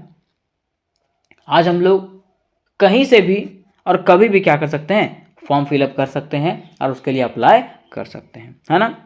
नेक्स्ट है कि ट्रेन, बस और हवाई जहाज की टिकट ऑनलाइन बुक कर सकते हैं। मीन्स पहले देखो, पहले क्या होता था कि अगर हम लोग को ट्रेन में सफ़र करना है, बस में सफ़र करना है और हवाई जहाज में सफ़र करना है ना, तो पहले हम लोग को वहीं पे जाकर के स्टेशन में जाकर के क्या करना पड़ता था? टिकट बुक करवाना पड़ता था। लेकिन अब वैसा कुछ नहीं है। अब जो दोस्तों हम लोग अपने फ़ोन के माध्यम से भी क्या कर सकते हैं? ट्रेन का टिकट बुक कर सकते हैं, बस का टिकट और हवाई जहाज़ की टिकट बुक्स कर सकते हैं। तो हम लोग कह सकते हैं कि ई गवर्नेंस ने हम लोग को आधुनिकता की तरफ खींचा है। आधुनिकता मतलब समझते हैं? हाँ, कि विकसित करने का प्रयास किया। किसने? ई गवर्नेंस ने। ठीक है, तो यहाँ तक हम लोगों ने समझ गया कि आखिर ई गवर्नेंस के थ्रू से क्या क्या कार्य हो सकते हैं। अब यहाँ पे बातें आती है ई गवर्नेंस के लाभ का, क्योंकि क्वेश्चन में आपको ये भी पूछा था कि बताइए कि ई गवर्नेंस के क्या क्या लाभ होते हैं या तो क्या क्या महत्व होते हैं, है ना।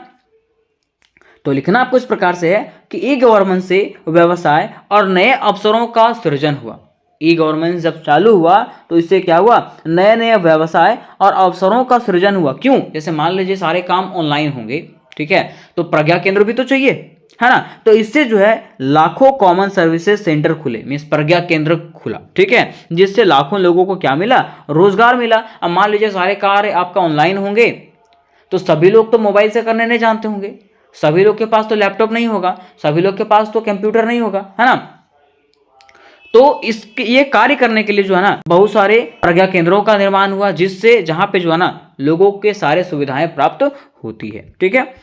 अब देखिए तीसरा पॉइंट में कहा गया है कि ई शासन से समय व धन की बचत होती है। ई शासन से क्या हुआ, मिस ई गवर्नेंस से जो है ना दोस्तों क्या हुआ, समय की और धन की बचत हुई। कैसे, देखिए कहा गया कि पहले अधिकतर कार्य जो है ना कागजी फाइलों पर आधारित होते थे। पहले जितने भी कार्य होते थे वो सारे कागज पे होते थे, लेकिन अब जो है ना ये सब ऐसा रहा नहीं है, ठीक है। पहले कागज से संबंधित सारे कार्य होते थे, जितने भी कार्य हैं सारे के सारे कागज पे होते थे, जिससे समय और धन दोनों खर्च होते थे। लेकिन अभी जो है कंप्यूटर का युग आ चुका है और सारे कार्य जो हैं वो कैसे होते हैं, कंप्यूटर के थ्रू से होते हैं। तो वही कहा गया कि इसमें कंप्यूटर आधारित इंटरनेट के माध्यम से ऑनलाइन काम होता है। और अब जो है ना कंप्यूटर के माध्यम से सारे कार्य ऑनलाइन होते हैं, जिसमें से समय भी बचता है और धन भी, मीन्स पैसा भी दोनों बचता है, ठीक है। पांचवा पॉइंट पे कहा है कि इसके साथ ही कंप्यूटर आधारित ऑनलाइन काम जैसे घर बैठे या कहीं भी किया जा सकता है। मीन्स कहा गया है कि इसके साथ साथ कंप्यूटर से आधारित जितने भी ऑनलाइन कार्य हैं वो सारे के सारे कार्य आप घर में भी कर सकते हो, कहीं भी कर सकते हो। अगर आपके पास फोन है, लैपटॉप है, तो ये कार्य आप कहीं भी और कभी भी कर सकते हो, है ना।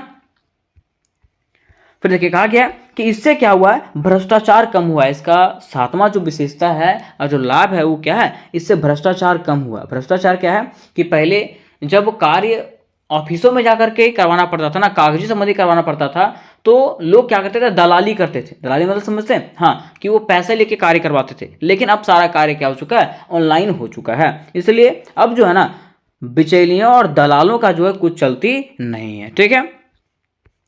सातवां में कहा गया कि लाभुकों के बैंक खाते में पेंशन की राशि, सरकारी आवास आदि की राशि सीधे आ जाती है। मीन्स कहा गया है कि अब जो है ना मीन्स जो लाभुक होते हैं जिनको पेंशन मिलता है, उनकी पेंशन की जो राशि है पहले कहीं और आता था, ठीक है, पहले मुखिया के पास आता था, ठीक है, सरपंच के पास आता था, लेकिन अब जो है ना सीधे उनके बैंक खाते में ही उनका पैसा आ जाता है, मीन्स पेंशन की राशि आ जाती है। उसके साथ साथ सरकारी आवास जो है उसका भी राशि जो है कहाँ आ जाता है, सीधा बैंक खाते में ही आ जाता है, जिसके कारण अब दलाल लोग कुछ कर पाते नहीं है और किसी का बीच में कोई चलता नहीं है।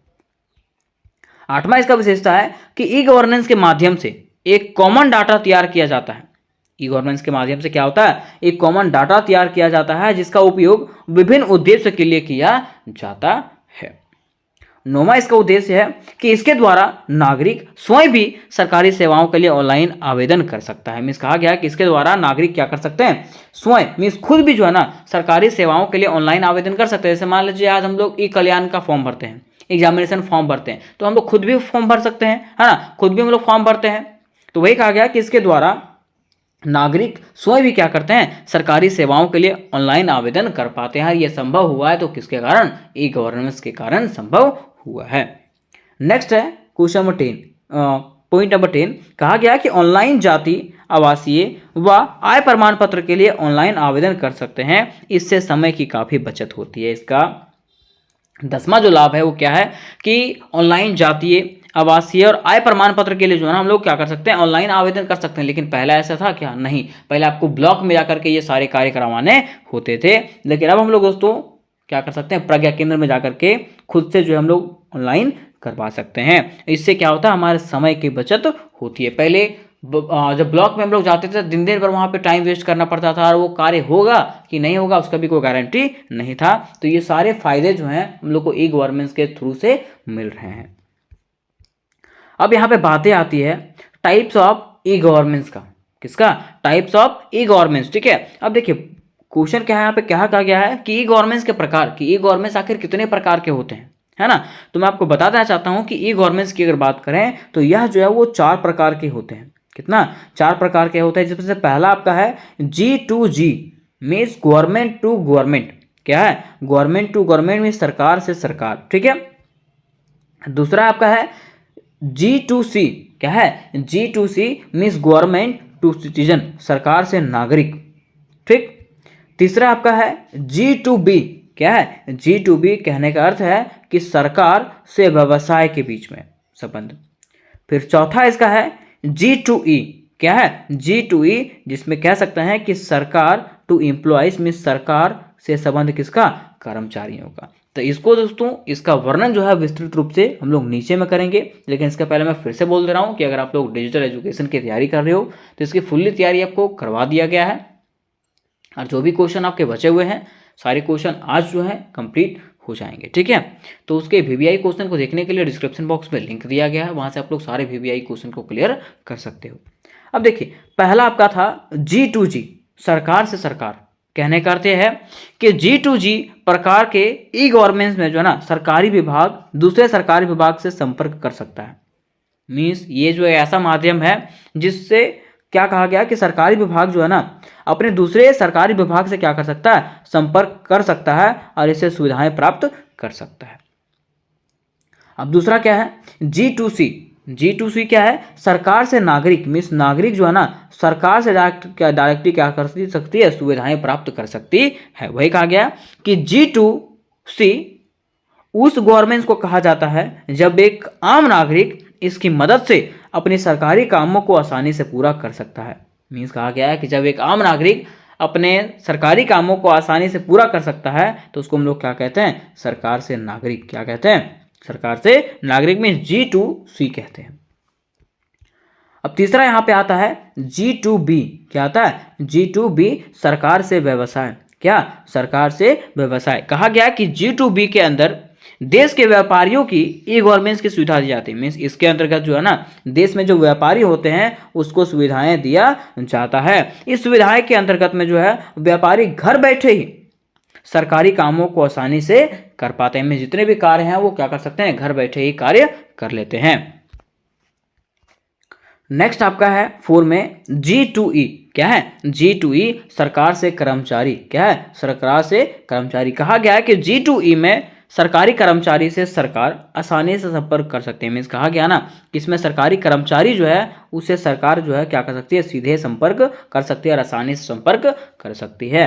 तो ये जो है इसके विशेषताएं थे और इसके प्रकार थे। तो उम्मीद करता हूं दोस्तों कि ये क्वेश्चन आपको समझ में आ गया होगा, और चारों में से अगर कोई भी क्वेश्चन इसमें से पूछा जाए तो आपको बिल्कुल सेम तरीके से आंसर लिखना है, क्योंकि चारों का आंसर मैंने मिला करके इसमें दिया है।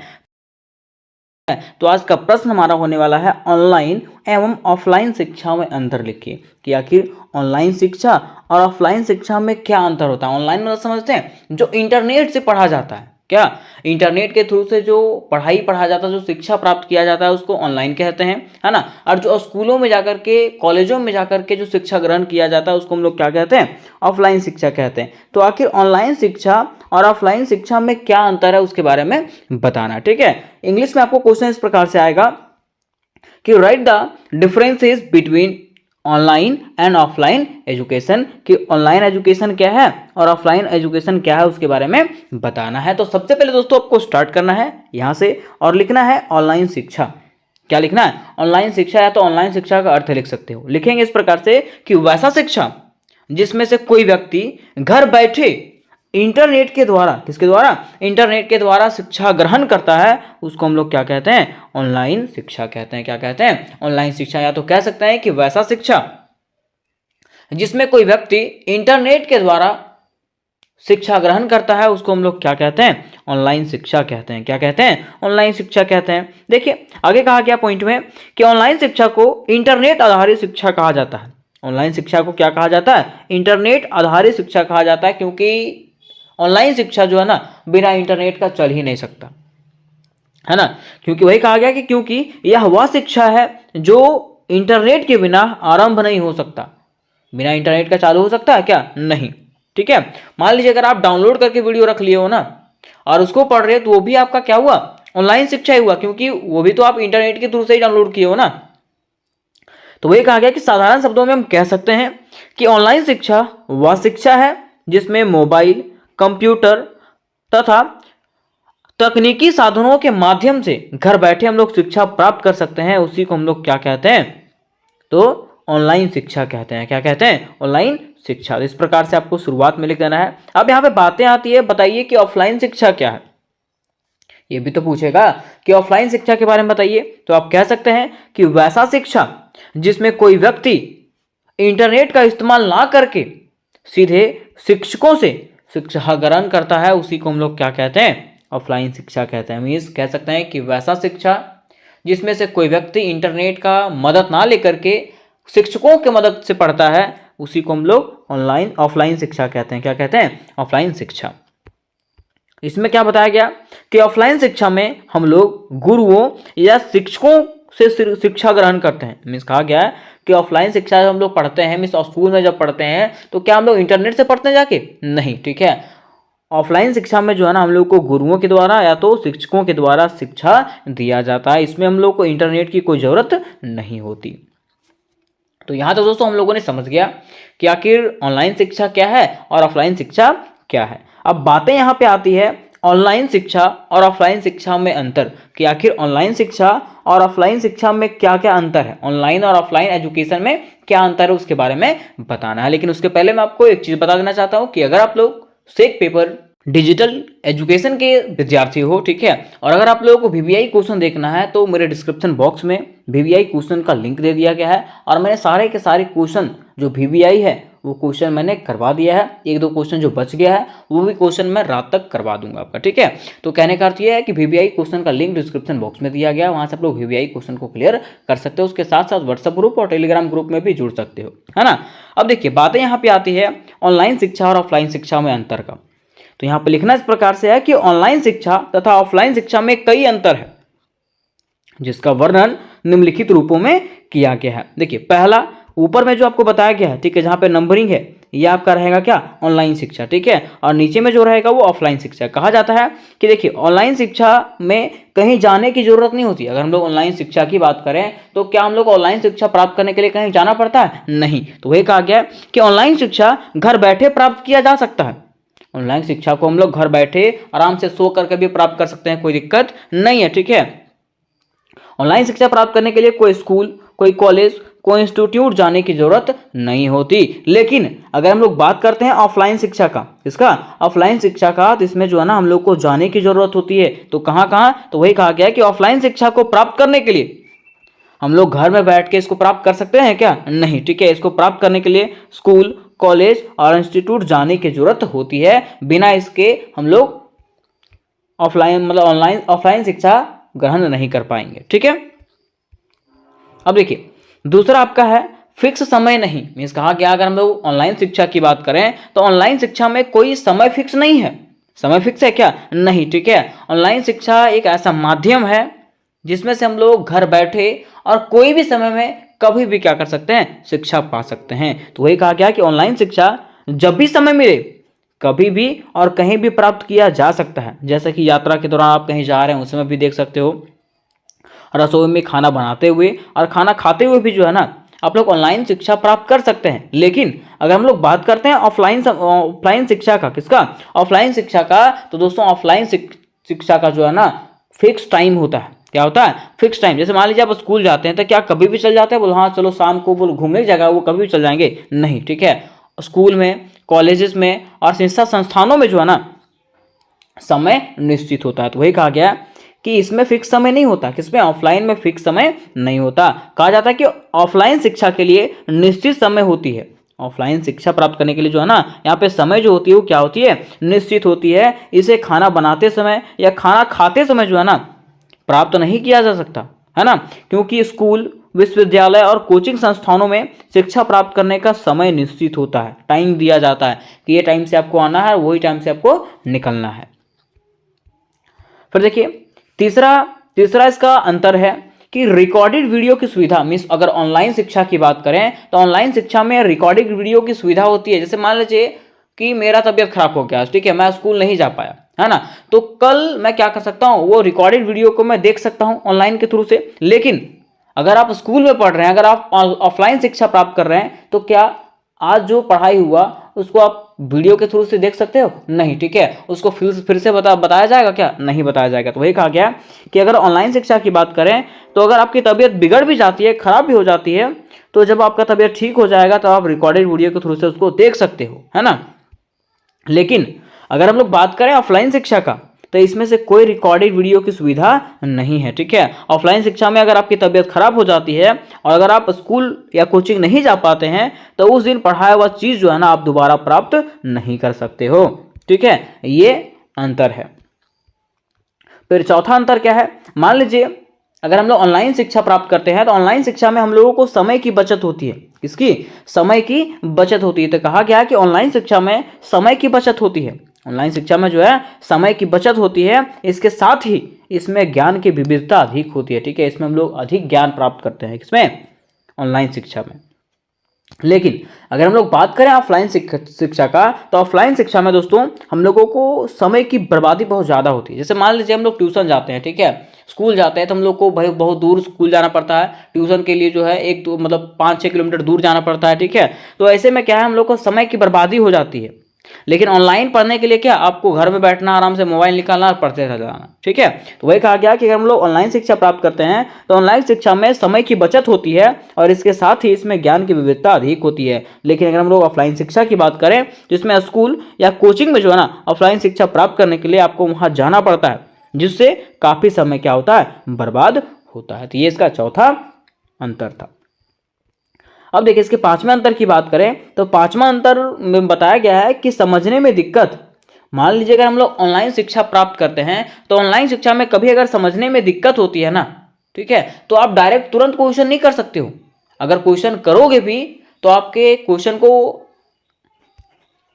टीचर को देखने में समय लगेगा, है ना। मीन्स आपको जो है ना समस्याओं से गुजरना पड़ेगा। लेकिन अगर हम लोग बात करते हैं ऑफलाइन शिक्षा का, ठीक है, और स्कूलों में शिक्षा का, तो अगर आपको स्कूल में कुछ चीज नहीं समझ में आता है तो आप डायरेक्टली टीचर से वहीं पे पूछ सकते हैं और आपका जो प्रॉब्लम है वो तुरंत सॉल्व हो जाएगा। तो वही कहा गया कि समझने में दिक्कत, अगर ऑनलाइन शिक्षा की बात करते हैं तो उसमें हम लोग को समझने में दिक्कत होती है। कहा गया कि ऑनलाइन शिक्षा के समय जब बच्चों को कोई चीज नहीं समझ में आती है, तो उस चीज को पूछने के लिए विद्यार्थियों को काफी समस्या होती है। कब? ऑनलाइन शिक्षा के समय। लेकिन अगर हम लोग ऑफलाइन शिक्षा की बात करें, तो ऑफलाइन शिक्षा में ऐसा है क्या? नहीं है, ठीक है। ऑफलाइन शिक्षा प्राप्त करते समय अगर आपको कोई टॉपिक्स या तो कुछ चीज नहीं समझ में आता है, तो आप तुरंत अपनी समस्या किसको बता सकते हो? शिक्षक को बता सकते हो। उसके बाद आपकी समस्या का हल हो जाएगा। फिर देखिए कहा गया है इसका छठा अंतर क्या है कि सर्वश्रेष्ठ शिक्षकों से ज्ञान। अगर हम लोग ऑनलाइन शिक्षा की बात करें दोस्तों, तो ऑनलाइन शिक्षा के माध्यम से हम लोग विश्व के कोई भी टीचर से जो है ना पढ़ सकते हैं। लेकिन क्या अगर आप ऑफलाइन शिक्षा पढ़ोगे, ऑफलाइन क्लास में पढ़ोगे, अगर स्कूल में पढ़ोगे, तो क्या वहाँ पे विश्व के जो आपके प्रसिद्ध टीचर वो आपके पढ़ाने के लिए आएंगे? नहीं। आपके स्कूल के जो भी शिक्षक है वही आपको वहाँ पे पढ़ाएंगे। तो वही कहा गया कि अगर हम लोग ऑनलाइन शिक्षा की बात करें, तो यहाँ पे ऑफलाइन शिक्षा से मीन्स ऑनलाइन यहाँ पे होगा, ऑनलाइन शिक्षा से विद्यार्थियों को दुनिया के सर्वश्रेष्ठ विश्वविद्यालय संस्थान के सर्वश्रेष्ठ शिक्षकों से ज्ञान प्राप्त करने का अवसर मिला। इस कहा गया है कि अगर हम लोग ऑनलाइन शिक्षा की बात करें, तो ऑनलाइन शिक्षा में जो है ना विद्यार्थियों को दुनिया के सर्वश्रेष्ठ विश्वविद्यालय संस्थान के टीचरों से जो है ना ज्ञान प्राप्त करने का अवसर मिलता है। लेकिन अगर हम लोग ऑफलाइन की बात करें, तो कहा गया है कि यहाँ पे एक ही शिक्षक से ज्ञान प्राप्त कर सकते हैं, है ना। जो आपके कोचिंग के टीचर है उसी से, या तो जो आपके स्कूल के टीचर है उसी से, है ना। तो वही कहा जाता है कि ऑफलाइन शिक्षा के दौरान विद्यार्थी जो है सिर्फ अपने कोचिंग, स्कूल और विश्वविद्यालय के शिक्षकों से ही क्या कर सकता है? ज्ञान अर्जित कर सकता है। अब देखिए इसके नेक्स्ट अंतर की बात करें, तो नेक्स्ट अंतर में लिखा हुआ है शिक्षा व्यवस्था आसान। मीन्स अगर हम लोग ऑनलाइन शिक्षा की बात करें, तो ऑनलाइन शिक्षा में जो है ना शिक्षा व्यवस्था आसान है। कैसे? तो देखिए कहा गया कि ऑनलाइन शिक्षा से देश की कठिन से कठिन प्रतियोगी परीक्षा जो है ना उसका तैयारी करना आसान हो गया। जैसे कि मान लो एसएससी की करें, बैंकिंग की करें, तो ऑनलाइन में जो है यूट्यूब में जो है कितने सारे टीचर पढ़ाते हैं। वहां से जो है हम लोग आराम से सारे कॉम्पिटेटिव लेवल के एग्जामिनेशन की तैयारी कर सकते हैं। लेकिन अगर ऑफलाइन शिक्षा की बात करें, तो क्या ऑफलाइन में आपको कोई फ्री में पढ़ा देगा? नहीं पढ़ाएगा। अगर आप लोग ऑफलाइन में जेईटी, ठीक है, मींस नीट का तैयारी करना चाहते हो, आईआईटी की तैयारी करना चाहते हो, एसएससी का तैयारी करना चाहते हो, तो हम लोगों को जो है ना भारी रकम चुकाना पड़ता है। तो वही कहा गया है कि इसमें जो ऑफलाइन में जो है इसको तैयारी करना आसान नहीं है। वही कहा गया कि ऑफलाइन शिक्षा के माध्यम से अगर आप कठिन प्रतियोगी परीक्षा की तैयारी करना चाहते हो ना, तो आपको भारी रकम चुकाने पड़ सकते हैं। ठीक है, ये इसका 7वां अंतर था। अब देखिए 8वां अंतर की बात करें। 8वां अंतर में कहा गया कि गरीब बच्चों को लाभ, ऑनलाइन शिक्षा के जरिए दोस्तों गरीब बच्चों को लाभ प्राप्त हुआ। कैसे? कहा गया कि इससे ग्रामीण क्षेत्र के बच्चों भी आसानी से कॉम्पिटिटिव की तैयारी कर पा रहे हैं और देश के सर्वश्रेष्ठ सरकारी पदों पर प्राप्त कर पा रहे हैं। कहा गया कि अगर हम लोग बात करें ऑनलाइन शिक्षा का, तो ऑनलाइन शिक्षा गरीब बच्चे भी प्राप्त कर पा रहे हैं, क्योंकि इसमें से उन लोगों को पैसा देने की जरूरत नहीं पड़ती है। ठीक है, और पैसा लगता भी है तो कम पैसा लगता है। लेकिन अगर हम लोग ऑफलाइन ट्यूशनों की बात करें, कोचिंगों की बात करें, तो वहां पे अगर आपको कॉम्पिटेटिव लेवल के एग्जामिनेशन की तैयारी करनी होगी तो वहां पे पैसा दे करके ही पढ़ना होगा। क्या बिना पैसा का आप पढ़ सकते हैं वहां पे? नहीं, आपको बिना पैसा का वहां पे पढ़ाया नहीं जाएगा। तो ये कहा गया कि ऑफलाइन में जो है ना गरीबों को कोई लाभ नहीं है। ऑफलाइन शिक्षा के लिए आपके पास पैसे होने चाहिए। अगर आप ऑफलाइन शिक्षा प्राप्त करना चाहते हो तो उसके लिए क्या होना चाहिए? पैसे होना चाहिए। अगर आपके पास पैसे नहीं है तो आप ऑनलाइन शिक्षा प्राप्त नहीं कर सकते। ठीक है, ये इसका 9वां अंतर था। और 10वां इसका अंतर है अनुशासन की कमी। अगर हम लोग ऑनलाइन शिक्षा प्राप्त करते हैं दोस्तों, तो ऑनलाइन शिक्षा वाले विद्यार्थियों के पास जो है ना अनुशासन नहीं होता है, क्योंकि ऑनलाइन में जो है क्या उसको अनुशासन के बारे में बताया जाएगा कि आपको कैसे रहना है कैसे नहीं रहना। मान लीजिए बता भी जाएगा तो क्या उसको फॉलो करवाया जाएगा? नहीं। लेकिन अगर हम लोग ऑफलाइन शिक्षा की बात करते हैं, अगर स्कूलों की बात करते हैं, विश्वविद्यालयों की बात करते हैं, तो वहां पे डिसिप्लिन फॉलो करना नेसेसरी होता है ना।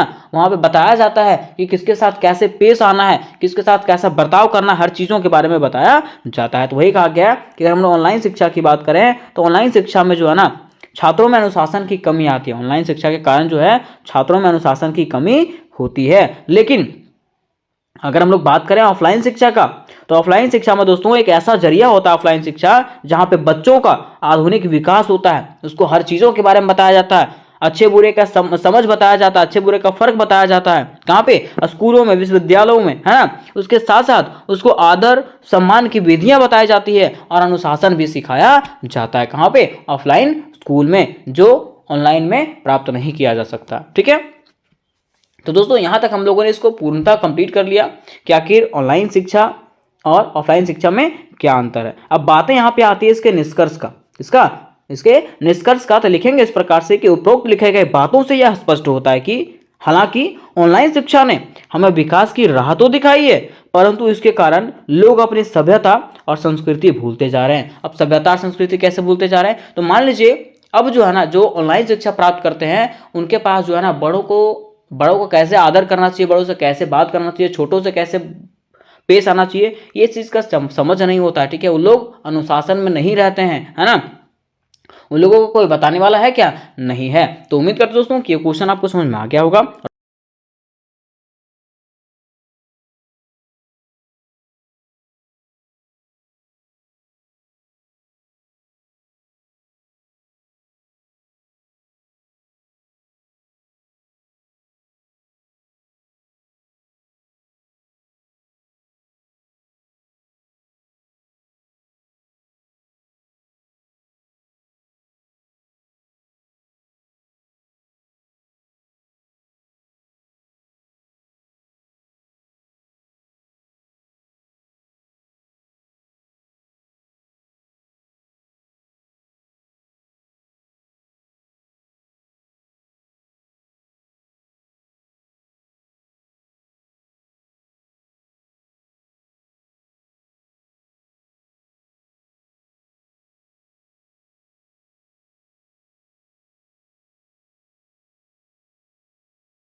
हेलो, कि आज का प्रश्न जो है आपके एग्जामिनेशन में श्योर आपका पूछेगा। ठीक है, तो देखिए प्रश्न क्या है। तो प्रश्न आपका इस प्रकार से है कि डिजिटल शिक्षा क्या है। क्वेश्चन क्या है, डिजिटल शिक्षा क्या है और यह जो है ना आज की दुनिया में क्यों जरूरी। कहने का अर्थ यह है कि डिजिटल शिक्षा हम लोग किसको कहते हैं, है ना, और यह जो है आज के युग में क्यों जरूरी है उसके बारे में बताना। ठीक है, तो देखिए अगर हम लोग डिजिटल शिक्षा की बात करें तो डिजिटल शिक्षा को हम लोग इस प्रकार से समझ सकते हैं कि आधुनिक शिक्षा। जैसे मान लीजिए मैं आपको पढ़ा रहा हूँ, ठीक है, तो आप फोन में देख रहे हो, है ना, आपको क्लास जाने की जरूरत नहीं पड़ रही है। ठीक है, तो ये भी डिजिटल शिक्षा हो गई। हम लोग क्या करते हैं, कोई क्लास करते हैं तो लाइव क्लास कर लेते हैं, है ना, वहां पे हम लोग को जाकर के पढ़ने की जरूरत नहीं पड़ती है। तो ये भी क्या हो गया, डिजिटल शिक्षा हो गया। जैसे मान लीजिए कोई फॉर्म भरते हैं, है ना, तो फॉर्म को हम लोग ऑनलाइन फिल कर लेते हैं, फोन से ही फिल कर लेते हैं। तो ये सब जो शिक्षाएं हैं वो क्या है, डिजिटल शिक्षा है। कहने का अर्थ यह है कि वैसा प्रक्रिया जिसमें मनुष्य जो है ना इंटरनेट का प्रयोग करके, कंप्यूटर का प्रयोग करके, मोबाइल का प्रयोग करके शिक्षा प्राप्त करता है और प्रदान करता है, उसी को हम लोग क्या करते हैं, डिजिटल शिक्षा कहते हैं। क्या कहते हैं, डिजिटल शिक्षा। ठीक है, तो लिखना आपको इस प्रकार से है। सबसे पहले स्टार्ट करना है डिजिटल शिक्षा का अर्थ से, और लिखना इस प्रकार से है कि वैसा प्रक्रिया जिसमें मनुष्य, कौन, मनुष्य इंटरनेट, कंप्यूटर, मोबाइल और अन्य डिजिटल उपकरणों का उपयोग करके शिक्षा प्रदान करता है या तो प्राप्त करता है, उसी को हम लोग क्या कहते हैं, डिजिटल शिक्षा कहते हैं। मीन्स कह सकते हैं कि वैसा जरिया जिसके द्वारा एक व्यक्ति क्या करता है, इंटरनेट का प्रयोग करके, मोबाइल का प्रयोग करके, कंप्यूटर का प्रयोग करके और अन्य डिजिटल उपकरणों का प्रयोग करके शिक्षा प्रदान करता है, पढ़ाता है या तो शिक्षा ग्रहण करता है, उसी को हम लोग क्या कहते हैं, डिजिटल शिक्षा कहते हैं। क्या कहते हैं, डिजिटल शिक्षा कहते हैं। आगे कहा गया कि डिजिटल शिक्षा से विद्यार्थी घर बैठे ऑनलाइन कक्षाओं, वीडियो लेक्चर, ई बुक्स, ई क्विज, ई सर्टिफिकेट का लाभ उठा सकते हैं। मीन्स कहा गया ना कि डिजिटल शिक्षा के माध्यम से दोस्तों विद्यार्थी, कोई भी बच्चा जो है ना या तो कोई भी मनुष्य जो है घर बैठे क्या कर सकता है, अपना क्लासेस कर सकता है, वीडियो लेक्चर देख सकता है जैसे आप लोग अभी देख रहे हो। ठीक है, ई बुक्स मतलब किताबें पढ़ सकता है, मोबाइल के माध्यम से क्या कर सकता है, वो किताबें पढ़ सकता है, उसको किताब खरीदने की जरूरत भी नहीं पड़ेगी। ठीक है, फिर ई क्यूज, जैसे हम लोग आज एग्जामिनेशन देते हैं, अगर हम लोग कोई कॉम्पिटेटिव लेवल का एग्जामिनेशन देते हैं तो उसके लिए क्या करते हैं, मोबाइल में एक क्यूज देखते हैं, है ना। फिर ई सर्टिफिकेट, कोई भी अगर हम लोग को सर्टिफिकेट डाउनलोड करना होता है तो हम लोग फोन से ही डाउनलोड कर लेते हैं। तो ये सारे सुविधाएं जो प्राप्त हुए दोस्तों वो किससे हुआ है, डिजिटल शिक्षा के माध्यम से। ठीक है,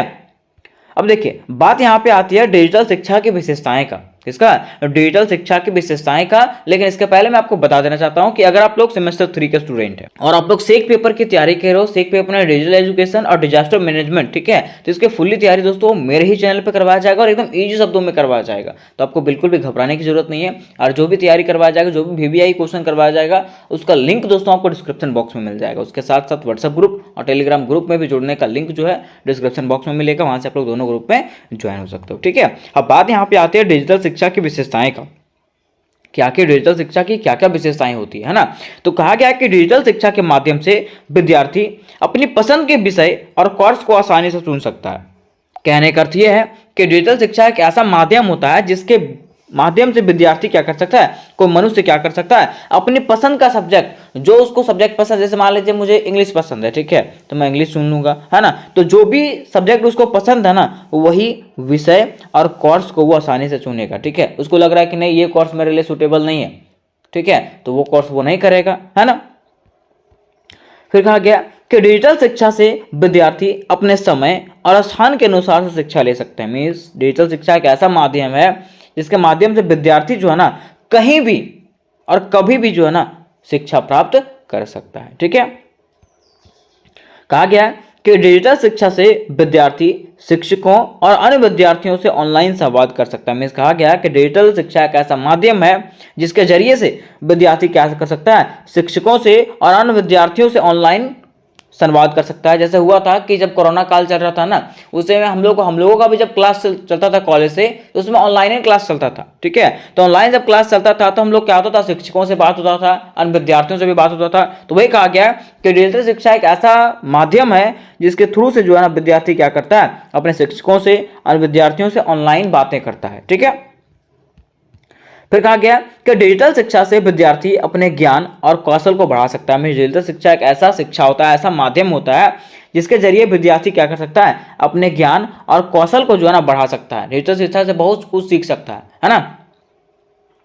फिर आगे है, डिजिटल शिक्षा से विद्यार्थी अपने रुचि और प्रतिभा के अनुसार से शिक्षा का लाभ उठा सकता है। मीन्स कहा गया है कि डिजिटल शिक्षा एक ऐसा माध्यम है जिसके थ्रू से विद्यार्थी जैसा उसका रुचि हो, जैसा उसका इंटरेस्ट हो, उसके अनुसार से अपने प्रतिभा और लाभ उठा सकता है। ठीक है, अब हम लोग देखेंगे दोस्तों डिजिटल शिक्षा का महत्व। क्या क्या डिजिटल शिक्षा का महत्व क्या होता है, क्योंकि क्वेश्चन में पूछा हुआ है कि डिजिटल शिक्षा के महत्व को बताइए कि डिजिटल शिक्षा जो है आज के युग में क्यों जरूरी है ना। तो देखिए कहा गया है कि डिजिटल शिक्षा भविष्य की और एक कदम, मीन्स डिजिटल शिक्षा एक ऐसा माध्यम है जो हमारे भविष्य की एक और कदम है। ठीक है, हमारे भविष्य की आगे की एक कदम है। ठीक है, तो क्यों ये कदम है, देखिए कहा जाता है कि आज के युग में जहां तकनीकी प्रगति हर क्षेत्र में हो रही है, शिक्षा के क्षेत्र भी अछूता नहीं है। हम लोग देख रहे हैं कि आज का युग में दोस्तों तकनीक जो है ना हर क्षेत्र में प्रगति कर रहा है, हर क्षेत्र में विकास कर रहा है, तो शिक्षा के भी क्षेत्र में तो विकास हो रहा है। हाँ, इसलिए कहा गया है कि डिजिटल शिक्षा, जिसे ई लर्निंग भी कहा जाता है, ने ज्ञान अर्जित करने के तरीके को न केवल सरल बनाया बल्कि और अधिक प्रभावी और आकर्षक भी बनाया। मीन्स कहा गया है कि डिजिटल शिक्षा, जिसे हम लोग क्या कहते हैं, ई लर्निंग कहते हैं, उसने क्या किया है, ज्ञान पाने का जरिया को सिर्फ आसान ही नहीं बनाया है, उसको और भी आकर्षक बनाया, अट्रैक्टिव बनाया है। ठीक है, जैसे मान लीजिए मैं अगर बात करता हूँ ऑनलाइन क्लासेस का, ठीक है, तो ऑनलाइन क्लासेस क्या होता है, जैसे मान लीजिए मैं पढ़ा रहा हूँ, ठीक है, अगर आपको लगे कि नहीं मैं अच्छा नहीं पढ़ाता हूँ तो आप दूसरे के भी यूट्यूब चैनल से देख सकते हो, है ना। तो वही कहा गया, ठीक है, कि ये जो क्या करता है डिजिटल शिक्षा को, मतलब शिक्षा को जो है ना आकर्षक बनाता है। ठीक है, कहा गया कि आइए देखते हैं डिजिटल शिक्षा कैसे विद्यार्थियों, शिक्षकों और समाज के लिए लाभदायक है। चलिए अब हम लोग जानेंगे कि कैसे डिजिटल शिक्षा जो है ना हमारे विद्यार्थियों के लिए, शिक्षकों के लिए और समाज के लिए लाभदायक है। ठीक है, जिसके प्रमुख तत्व और विशेषताएं जो है निम्नलिखित रूपों में दिया गया है। ठीक है, तो देखिए इसका पहला जो विशेषता है या तो महत्व है वो क्या है, व्यक्तिगत शिक्षा। क्या है, व्यक्तिगत शिक्षा। कहा गया है कि डिजिटल शिक्षा के माध्यम से छात्रों को अपनी गति से अध्ययन करने का मौका मिलता है। डिजिटल शिक्षा एक ऐसा माध्यम है जिससे कोई विद्यार्थी जो है ना अपनी ही गति से क्या कर सकता है, अध्ययन कर सकता है। जैसे मान लीजिए कोई विद्यार्थी तेज है, ठीक है, जब वो क्लास में पढ़ता है तो एक साथ उसको मिला करके पढ़ाया जाता है ना। जब स्कूल में पढ़ता है तो कोई ट्यूशन में पढ़ता है तो क्या होता है, एक साथ सबको मिला करके पढ़ाया जाता है। लेकिन मान लीजिए आप तेज हैं, ठीक है, आप अपने कोर्सेज को जल्दी जल्दी पूरा कर रहे हैं, तो आप वहां पे अपनी गति से क्या कर सकते हैं, अपना शिक्षा को प्राप्त कर सकते हैं। ठीक है, कहा गया कि ऑनलाइन प्लेटफॉर्म पर विभिन्न प्रकार के संसाधन उपलब्ध होते हैं। ऑनलाइन प्लेटफॉर्म एक ऐसा माध्यम है, मीन्स ऑनलाइन शिक्षा, डिजिटल शिक्षा एक ऐसा माध्यम है जहां पर प्रत्येक प्रकार के संसाधन जो है ना उपलब्ध होते हैं जो छात्रों के विभिन्न आवश्यकताओं को पूरा करता है, जैसे कि video lecture, PDF notes, quiz और इंटरैक्टिव गेम्स। ये सारे चीजें जो है यहाँ पे उपलब्ध होता है, किसमें, डिजिटल शिक्षा के अंतर्गत में। ठीक है, अब देखिए इसका दूसरा जो विशेषता है वो है संसाधनों की उपलब्धता। क्या है, संसाधनों की उपलब्धता। कहा गया कि डिजिटल लाइब्रेरी और ऑनलाइन कोर्सेज के माध्यम से छात्रों को विश्व स्तरीय सामग्री तक पहुंचाने का अवसर मिला है। मिस कहा गया ना कि डिजिटल शिक्षा एक ऐसा माध्यम है जिसके थ्रू से हम लोग डिजिटल लाइब्रेरी, ऑनलाइन कोर्सेज, ठीक है, ये सब के थ्रू से जो है ना हम लोग विश्व स्तर पे जो है ना हर चीजों को प्राप्त कर पा रहे हैं, है ना, जो पारंपरिक शिक्षण में संभव नहीं होता है। जो अगर हम लोग बात करते हैं, अगर हम लोग ऑनलाइन जैसे कोचिंग का, ठीक है, कि कहीं जाके हम लोग स्थानीय कोचिंग करते हैं, कोई स्कूल में पढ़ते हैं, तो क्या वहां पे ये सब चीजें प्राप्त हो पाता है, नहीं। लेकिन ऑनलाइन शिक्षा में, मीन्स डिजिटल शिक्षा में हर चीज संभव हो पाता है। कहा गया है कि यह शिक्षा की गुणवत्ता में सुधार करता है, या क्या करता है, शिक्षा की गुणवत्ता में सुधार करता है और ज्ञान के विस्तार में योगदान देता है, क्या, डिजिटल शिक्षा। ठीक है, फिर देखिए इसका तीसरा जो महत्व है वह पर्यावरणीय लाभ। इससे पर्यावरण को भी लाभ होता है। तो कैसे लाभ होता है, देखिए कहा गया है कि डिजिटल शिक्षा एक ऐसा माध्यम है जिसमें पेपर की खपत ही नहीं होती है ना। इसमें हम लोग फोन के जरिए, लैपटॉप के जरिए, कंप्यूटर के जरिए क्या करते हैं, पढ़ाई करते हैं, है ना। तो वही कहा गया कि डिजिटल शिक्षा से पेपर की खपत नहीं होती है ना, जिससे पर्यावरण की सुरक्षा में योगदान होता है, जिससे पर्यावरण की सुरक्षा में क्या होता है, योगदान ये निभाता है।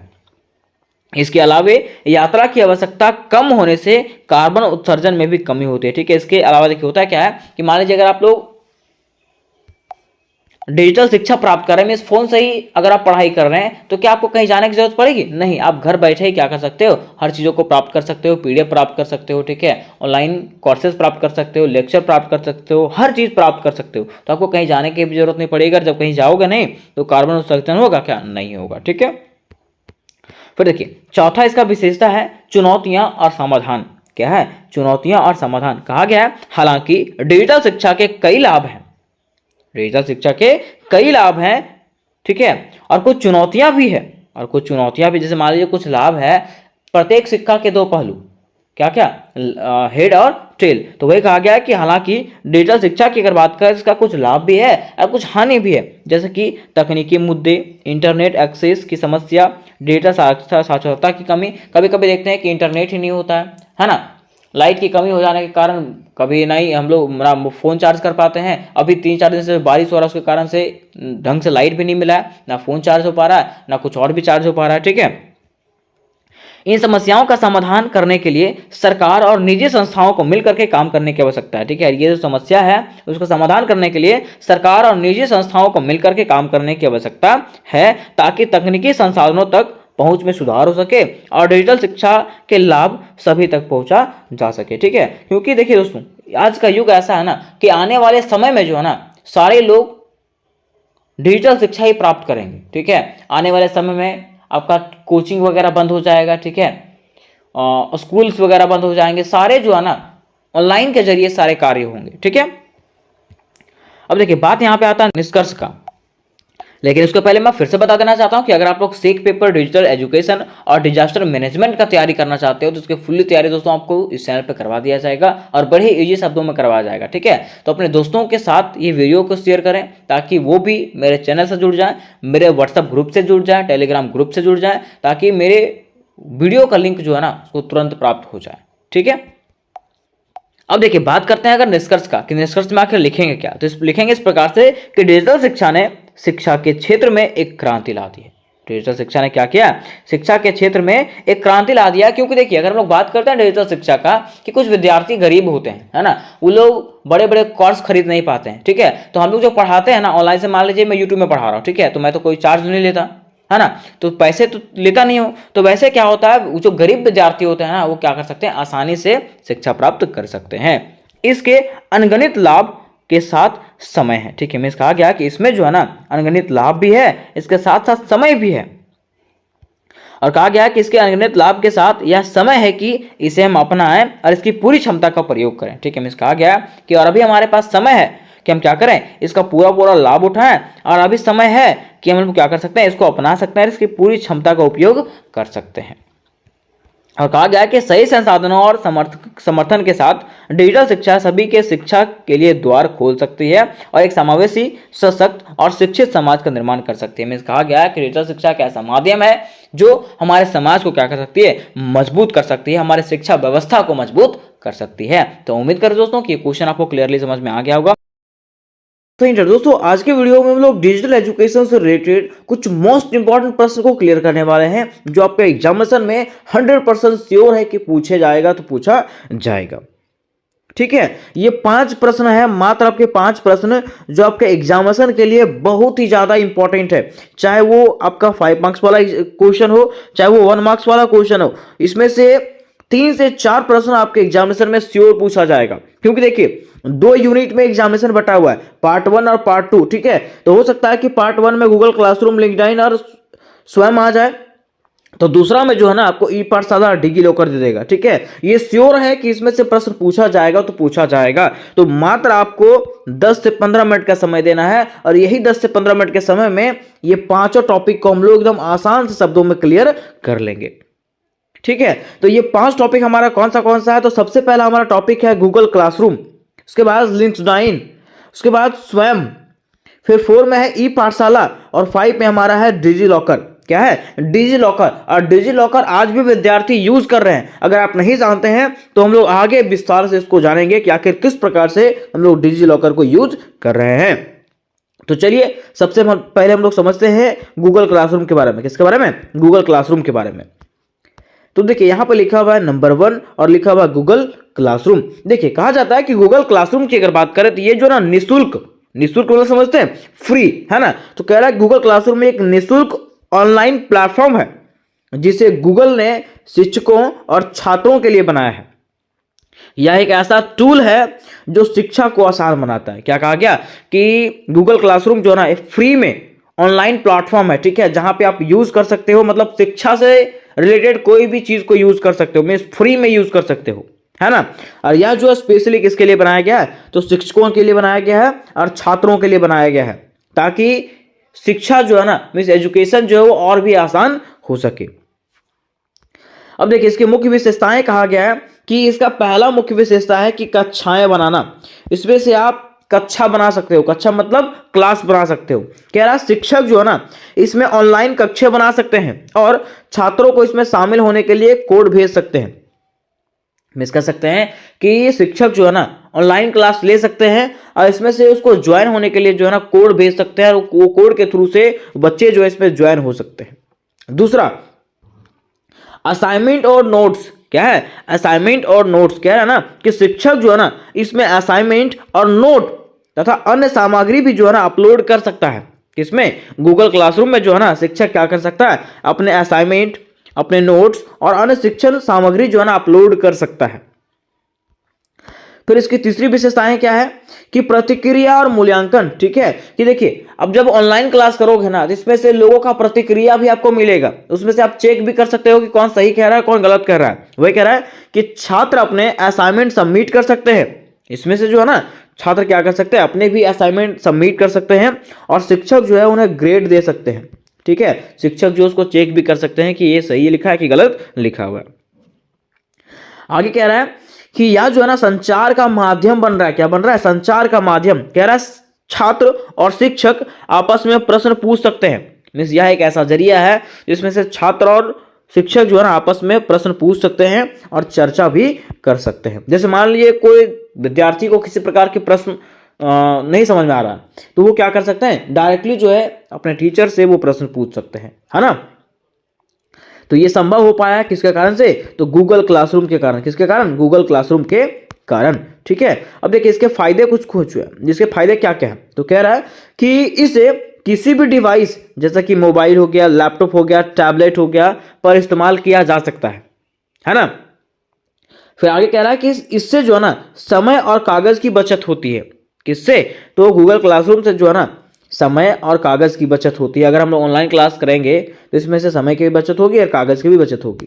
फिर कह रहा है सब कुछ एक जगह संग्रहित रहता है। इसमें जो है ना सब कुछ जो है ना एक ही जगह संग्रहित रहता है, जिससे पढ़ाई जो है ना व्यवस्थित होती है, जिससे पढ़ाई करने में आसानी होती है। ठीक है, तो ये इसका आसान तरीका था। अब कह रहा है इसको उपयोग कैसे करेंगे। उपयोग करने का सबसे सरल तरीका, आसान तरीका क्या है, तो सबसे पहले आपको गूगल अकाउंट से लॉगिन करना है इसको। उसके बाद गूगल क्लासरूम की वेबसाइट या ऐप खोलें, है ना, और वहां पे क्या करें, शिक्षक कक्षा बनाएं और छात्र जो है कक्षा ज्वाइन करें। ये विकल्प वहां पे दिया हुआ रहेगा, वो विकल्प चुन करके आप क्या कर सकते हो, अपनी पढ़ाई स्टार्ट कर सकते हो। तो यहां तक हम लोगों ने गूगल क्लासरूम के बारे में कंप्लीट कर लिया। ठीक है, अब यहाँ पे दूसरा ऑप्शन हमारा आता है लिंक्डइन। तो ये क्या है, तो कहा जाता है कि यह जो है ना व्यापार से रिलेटेड, व्यवसाय से रिलेटेड एक ऐप है, जिसके थ्रू से आप कोई काम ढूंढ सकते हो, किसी से कोई निर्देश ले सकते हो कि कैसे हम काम करें, कैसे हम काम ढूंढें। तो वही कहा गया है कि लिंक्डइन एक पेशेवर नेटवर्किंग प्लेटफॉर्म है, जिसका उपयोग लोग अपने करियर को आगे बढ़ाने के लिए, नौकरी ढूंढने और पेशेवर संबंधित स्थापित करने के लिए करते हैं। वही मैंने आपको बोला, ठीक है, कि यह एक ऐसा ऐप है जिसके जरिए लोग अपने करियर को आगे बढ़ाने का कार्य करते हैं, नौकरी ढूंढने का कार्य करते हैं, और जो पेशेवर होते हैं, जो व्यापारी होते हैं, उससे संबंध बनाने का कार्य करते हैं। यहां कह रहा है इसके मुख्य विशेषताएं क्या क्या है। तो इसका मुख्य विशेषता है सबसे पहले कि प्रोफाइल बनाना, कि जिस फील्ड में आप हो उसकी प्रोफाइल बनाना। जैसे आप इंजीनियर हो तो अपनी प्रोफाइल वहां पर बनाएं। वही कह रहा है कि आप अपनी शिक्षा, कौशल और अनुभव के आधार पे एक प्रोफेशनल प्रोफाइल बना सकते हैं। किसमें, लिंक्डइन में। दूसरा कह रहा है नेटवर्किंग। नेटवर्किंग मतलब क्या है कि आप अन्य पेशेवरों, सहकर्मियों और कंपनियों के साथ जुड़ सकते हैं। ठीक है, इसके थ्रू से जो है ना आप अन्य जो पेशेवर है, जो व्यापारी हैं, ठीक है, जो व्यवसायी हैं, उससे जुड़ सकते हो, है ना, और अन्य कंपनियों के साथ में इससे जुड़ सकते हो आप। ठीक है, तीसरा कह रहा है इसमें आप नौकरी की खोज कर सकते हो। इसमें हजारों कंपनियां की नौकरी पोस्ट होती है, जहां आप अप्लाई कर सकते हो। ठीक है, इसमें हजारों कंपनियां जो है ना अपना पोस्ट, जैसे उसका कोई पोस्ट खाली है तो उसमें से वो अपलोड करके रखती है, इसके थ्रू से आप नौकरी भी प्राप्त कर सकते हो। चौथा कह रहा है सीखने का अवसर, इससे हम लोग सीखने का भी अवसर प्राप्त कर सकते हैं। कह रहा है लिंक्डइन लर्निंग के जरिए आप नई स्किल्स भी सीख सकते हैं, है ना। तो ये सब जो विशेषताएं हैं वो किसके हैं, तो लिंक्डइन के विशेषताएं हैं। अब इसको कह रहा है कि उपयोग करने के लिए सरल तरीका, कैसे इसको उपयोग करें, तो कह रहा है लिंक्डइन पर एक अकाउंट बनाएं। दूसरा, अपनी प्रोफाइल में शिक्षा, अनुभव और कौशल जोड़ें कि आपका शिक्षा क्या है, आपका अनुभव क्या है, आपका कौशल क्या है, उसके बारे में जोड़ना है। उसके बाद तीसरा कह रहा है कि अपने फील्ड के लोगों और कंपनियों से जुड़ें। ठीक है, और आपके फील्ड के जो भी लोग हैं वहां पे आपको शो हो जाएगा, वहां से आपको जुड़ जाना उसके साथ में। ठीक है, फिर कह रहा है कि जॉब अलर्ट सेट करें और नई स्किल्स सीखें। वहां पे क्या करना है, आपको जॉब अलर्ट सेट करना है ताकि कोई भी जॉब से रिलेटेड अगर वैकेंसीज आए तो आप उसको अप्लाई कर सकते हो और नई स्किल्स वहां पे आप सीख सकते हो। ठीक है, अब देखिए तीसरा हमारा टॉपिक था स्वयं। क्या टॉपिक था, स्वयं, SWAYAM, जिसका फुल फॉर्म होता है study waves of active learning for young aspiring minds, है ना। चलिए हम लोग जानते हैं कि इसका अर्थ क्या होता है कि आखिर स्वयं को क्यों बनाया गया। तो कह रहा है स्वयं भारत सरकार द्वारा शुरू किया गया एक ऑनलाइन प्लेटफॉर्म है जहां छात्रों को फ्री में या तो कम खर्चे में कोर्स और पढ़ाई की सामग्री उपलब्ध कराई जाती है। क्या कहा गया कि स्वयं जो है भारत सरकार के द्वारा चलाया गया एक मुहिम है जिसके थ्रू से विद्यार्थियों को जो है ना कम खर्चे में या तो फ्री में जो है ना पढ़ाई करवाई जाती है और पढ़ाई की सामग्री उपलब्ध करवाई जाती है। तो इसकी मुख्य बातें क्या क्या है, तो इसकी मुख्य बातें हैं कि इसमें स्कूल, कॉलेज और उच्च शिक्षा के लिए कोर्स उपलब्ध है। ठीक है, फिर कह रहा है इसे AICTE, UGC और NPTEL जैसी संस्थाओं द्वारा चलाया जाता है। ठीक है, इसको बड़े बड़े संस्थाओं के द्वारा जो है चलाया जाता है। किसको, तो स्वयं को, है ना।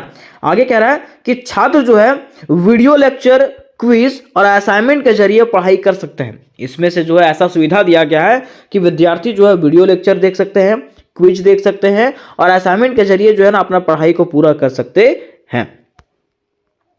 फिर कह रहा है कि यह जो है सभी विषयों पर 9वीं कक्षा से लेकर के पोस्ट ग्रेजुएट तक कोर्स उपलब्ध कराता है। ठीक है, मीन्स कह सकते हैं कि ये जो है ना 9वीं कक्षा से लेकर के PG तक का, MA तक का पूरे कोर्स को उपलब्ध कराता है। कौन, स्वयं, है ना। कह रहा है इसके फायदे क्या क्या, इसके फायदे क्या क्या होते हैं, तो कह रहा है कि घर बैठे पढ़ाई करना आसान है। इसके थ्रू से आप क्या कर सकते हो, घर बैठे पढ़ाई कर सकते हो। दूसरा, इसमें से जो है ना डिजिटल सर्टिफिकेट मिलता है, हम लोग को सर्टिफिकेट लेने के लिए जाने की जरूरत नहीं पड़ता। ठीक है, डिजिटल सर्टिफिकेट इसमें से हम लोगों को मिलता है। तीसरा है कि ग्रामीण क्षेत्रों के छात्रों को उच्च शिक्षा तक पहुंच मिलती है। इससे क्या होता है कि ग्रामीण क्षेत्र के जो लोग होते हैं, जो शिक्षित, जो विद्यार्थी होते हैं, वो क्या कर सकते हैं, उच्च शिक्षा ग्रहण कर सकते हैं। किसके थ्रू से, तो स्वयं के थ्रू से। ठीक है, तो यहां तक हम लोगों ने इसके तीसरे पॉइंट को भी क्लियर कर लिया, तीसरे टॉपिक को भी क्लियर कर लिया। अब हमारा चौथा टॉपिक था ई पाठशाला। क्या था, ई पाठशाला। तो आखिर ई पाठशाला का मतलब क्या होता है, तो कहा जाता है कि ई पाठशाला भारत सरकार के NCERT द्वारा विकसित एक डिजिटल प्लेटफॉर्म है जो छात्रों, शिक्षकों और अभिभावकों के लिए मुफ्त में शैक्षणिक सामग्री प्रदान करता है। क्या कह रहा है कि ई पाठशाला जो है भारत सरकार के द्वारा चलाया गया एक ऐसा डिजिटल प्लेटफॉर्म है जो क्या करता है, छात्रों को, शिक्षकों को और अभिभावकों को जो है ना मुफ्त में, मींस फ्री में जो है ना शिक्षा से संबंधित सामग्री जो है वो प्रदान करता है, जैसा कि किताब हो गया, है ना। देखिए इसकी मुख्य बातें क्या क्या है, तो कह रहा है कि यह जो है ना कक्षा 1 से लेकर के 12 तक के NCERT किताबें और अन्य संसाधन उपलब्ध कराता है। ये क्या कराता है, तो कक्षा 1 से लेकर के 12 तक के NCERT की किताबें और अन्य संसाधन उपलब्ध करवाता है। आज भी अगर आप सरकारी स्कूल में देखते होंगे तो वहां पे NCERT किताब मिलता होगा, है ना। कह रहा है इसे मोबाइल ऐप और वेबसाइट के जरिए एक्सेस किया जा सकता है। कह रहा है ना कि इसको जो है ना हम लोग मोबाइल ऐप और वेबसाइट के जरिए भी क्या कर सकते हैं, एक्सेस कर सकते हैं, मींस चला सकते हैं। फिर कह रहा है इसमें ऑडियो, वीडियो, ई बुक्स और अन्य इंटरेक्टिव सामग्री उपलब्ध होती है जिसके थ्रू से विद्यार्थी क्या कर सकता है, पढ़ाई कर सकता है। ठीक है, अब देखिए यहां पे पॉइंट आता है कि इसके बताइए कि इसके क्या क्या फायदे हैं। तो इसके फायदे की अगर बात करें तो इसका फायदा यहाँ पे बताया गया है कि किताबें और सामग्री मुफ्त में डाउनलोड किया जा सकता है। इसके थ्रू से हम लोग किताबें जो है ना और कोई और सामग्री जो है वो मुफ्त में मीन्स फ्री में जो है डाउनलोड कर सकते हैं। फिर कह रहा है कि इसमें जो है ना पढ़ाई को रोचक और आसान बनाया जाता है, ठीक है। और अगला पॉइंट में लिखा हुआ है कि बच्चों और शिक्षकों के लिए गुणवत्तापूर्ण शिक्षा सामग्री तक पहुंच, मीन्स इसके थ्रू से बच्चों तक और शिक्षकों तक जो है ना गुणवत्तापूर्ण शिक्षा सामग्री पहुंचता है, जिसके थ्रू से बच्चे जो है बेहतर पढ़ाई कर सकते हैं, है ना। तो यहां तक हम लोगों ने ई पाठशाला के बारे में भी समझ लिया। अब हमारा लास्ट टॉपिक आता है डिजी लॉकर। क्या आता है? Digi locker. अब डिजी लॉकर क्या है और हम लोग इसको यूज कर रहे हैं, ठीक है। तो कैसे यूज कर रहे हैं, तो देखिए आप लोग जब एग्जामिनेशन फॉर्म भर रहे होंगे उसमें आपको पता चला होगा कि आप लोगों को एबीसी आईडी बनाना है। क्या बनाना है? एबीसी आईडी, ठीक है। उसके साथ साथ अभी जो विद्यार्थी हैं उसको जो है ना अपार आईडी बनाने के लिए बोला जा रहा है। क्या बनाने के लिए? अपार आईडी, ठीक है। तो ये दोनों आईडी जब आप बनाओगे ना तो ये अंत में जो है खुल करके कहां आएगा? डिजी लॉकर में। कहां खुलेगा? डिजी लॉकर में खुलेगा। और डिजी लॉकर एक ऐसा माध्यम है जिसके थ्रू से आप क्या कर सकते हो, अपने सर्टिफिकेट्स को जो है ना यहाँ पे सेव करके रख सकते हो, ठीक है। और यहाँ पे सुरक्षित रहेगा, कभी भी आप इसको यूज कर सकते हो। वो एक आ गया कि डिजी लॉकर भारत सरकार का एक डिजिटल स्टोरेज प्लेटफॉर्म है जो दस्तावेजों को क्या रखता है? सुरक्षित रूप से ऑनलाइन स्टोर करने की सुविधा देता है, ठीक है। मान लीजिए कि अगर आपके पास लाइसेंस है, ठीक है, ड्राइविंग लाइसेंस है, ठीक है, लेकिन अगर आपके हाथ में नहीं है ना, और आपके डिजी लॉकर में वो सेव है, तो अगर आप कहीं जा रहे हो तो पुलिस आपको कुछ देख करके कुछ बोलेगा भी नहीं। क्यों? क्योंकि आपके पास जो है डिजी लॉकर में वो सर्टिफिकेट उपलब्ध है ना। तो वह कह रहा है, ठीक है, कि डिजी लॉकर जो है भारत सरकार का एक डिजिटल स्टोरेज प्लेटफॉर्म है जो दस्तावेजों को क्या करता है? सुरक्षित रूप से ऑनलाइन स्टोर करने की सुविधा देता है। अब इसकी मुख्य बातें क्या क्या है, तो कह रहा है कि इसमें छात्रों के शैक्षणिक प्रमाण पत्र जैसे मार्कशीट, सर्टिफिकेट और आधार कार्ड जैसे पहचान संबंधी डॉक्यूमेंट को स्टोर किया जाता है। इसमें क्या किया जाता है? छात्रों के शैक्षणिक प्रमाण पत्र जैसा कि मार्कशीट हो गया, सर्टिफिकेट्स हो गए और आधार कार्ड हो गए, जितने भी आईडीज वगैरह हैं, ये सब जो है ना इसमें से स्टोर करके रखा जाता है। किसमें? तो डिजी लॉकर में। दूसरा कह रहा है कि यह क्लाउड स्टोरेज पर आधारित है। किस पे? क्लाउड स्टोरेज पे आधारित है ना। और तीसरा कह रहा है कि इसे मोबाइल ऐप, वेबसाइट दोनों के जरिए उपयोग किया जा सकता है ना। इसका मोबाइल ऐप भी है और वेबसाइट भी है। इसको दोनों के जरिए जैसे आप चाहो वैसे आप इसको यूज कर सकते हो। किसको? तो डिजी लॉकर को, है ना। फिर कह रहा है सरकारी संस्थाओं और बोर्ड द्वारा जारी किए गए दस्तावेज सीधे इसमें उपलब्ध हो जाते हैं। क्या कह रहा है? कि सरकारी संस्था और बोर्ड द्वारा जो दस्तावेज जारी किया जाता है वो सीधे इसमें से उपलब्ध हो जाते हैं। इसमें डिजी लॉकर में, ठीक है। तो ये सब इसके मुख्य बातें थी। अब यहाँ पे कह रहा है कि इसके फायदे क्या क्या हैं, तो कह रहा है ना कि इसे कहीं भी और कभी भी एक्सेस किया जा सकता है। इसका फायदा है कि इसको कभी भी और कहीं भी जो है ना एक्सेस किया जा सकता है, में से यूज किया जा सकता है। फिर कह रहा है डॉक्यूमेंट्स को डिजिटल फॉर्मेट में समझा जा सकता है, ठीक है, साझा करना आसान होता है, ठीक है। मीन्स कह रहा है ना कि इसमें से जो है डॉक्यूमेंट्स आपका डिजिटल प्लेटफॉर्म में रहेगा, मीन्स सॉफ्ट कॉपी में रहेगा, जिसके जरिए आप किसी को साझा भी कर सकते हैं, है ना। तो ये इसके फायदे हैं। तो यहां तो दोस्तों हम लोगों ने ये पांचों पॉइंटों को क्लियर कर लिया। अब अंत में हमारा आता है निष्कर्ष। तो निष्कर्ष में इस प्रकार से लिखेंगे कि ये सारे प्लेटफॉर्म डिजिटल इंडिया के तहत शिक्षा और सुविधा को बढ़ावा देने के लिए बनाए गए हैं। इसकी मदद से छात्र न केवल बेहतर पढ़ाई कर सकते हैं बल्कि डिजिटल रूप से अपने प्रमाण पत्र और संसाधन भी सुरक्षित रख सकते हैं। देखिए इसमें कहा गया है कि ये सारे प्लेटफॉर्म जो है ना वो डिजिटल इंडिया के तहत बनाए गए हैं। किसके अंदर? डिजिटल इंडिया के तहत बनाए गए हैं, ठीक है। और कहा गया है कि ये जो है ना शिक्षा और सुविधा को क्या किया है? आसान बनाया है। इसके तहत शिक्षा को आसान बनाया गया है ताकि प्रत्येक छात्र जो है ना वो शिक्षित हो सके और उच्च शिक्षा प्राप्त कर सके। उसके साथ साथ यहाँ पे कहा गया है कि छात्रों के लिए या तो छात्र के बेहतर पढ़ाई के लिए जो है ना इसमें से डिजिटल रूप से सारे प्रमाण पत्र जो है इसमें से शामिल किया गया है। तो उम्मीद करते हैं दोस्तों कि ये प्रश्न आपको क्लियरली समझ में आ गया होगा।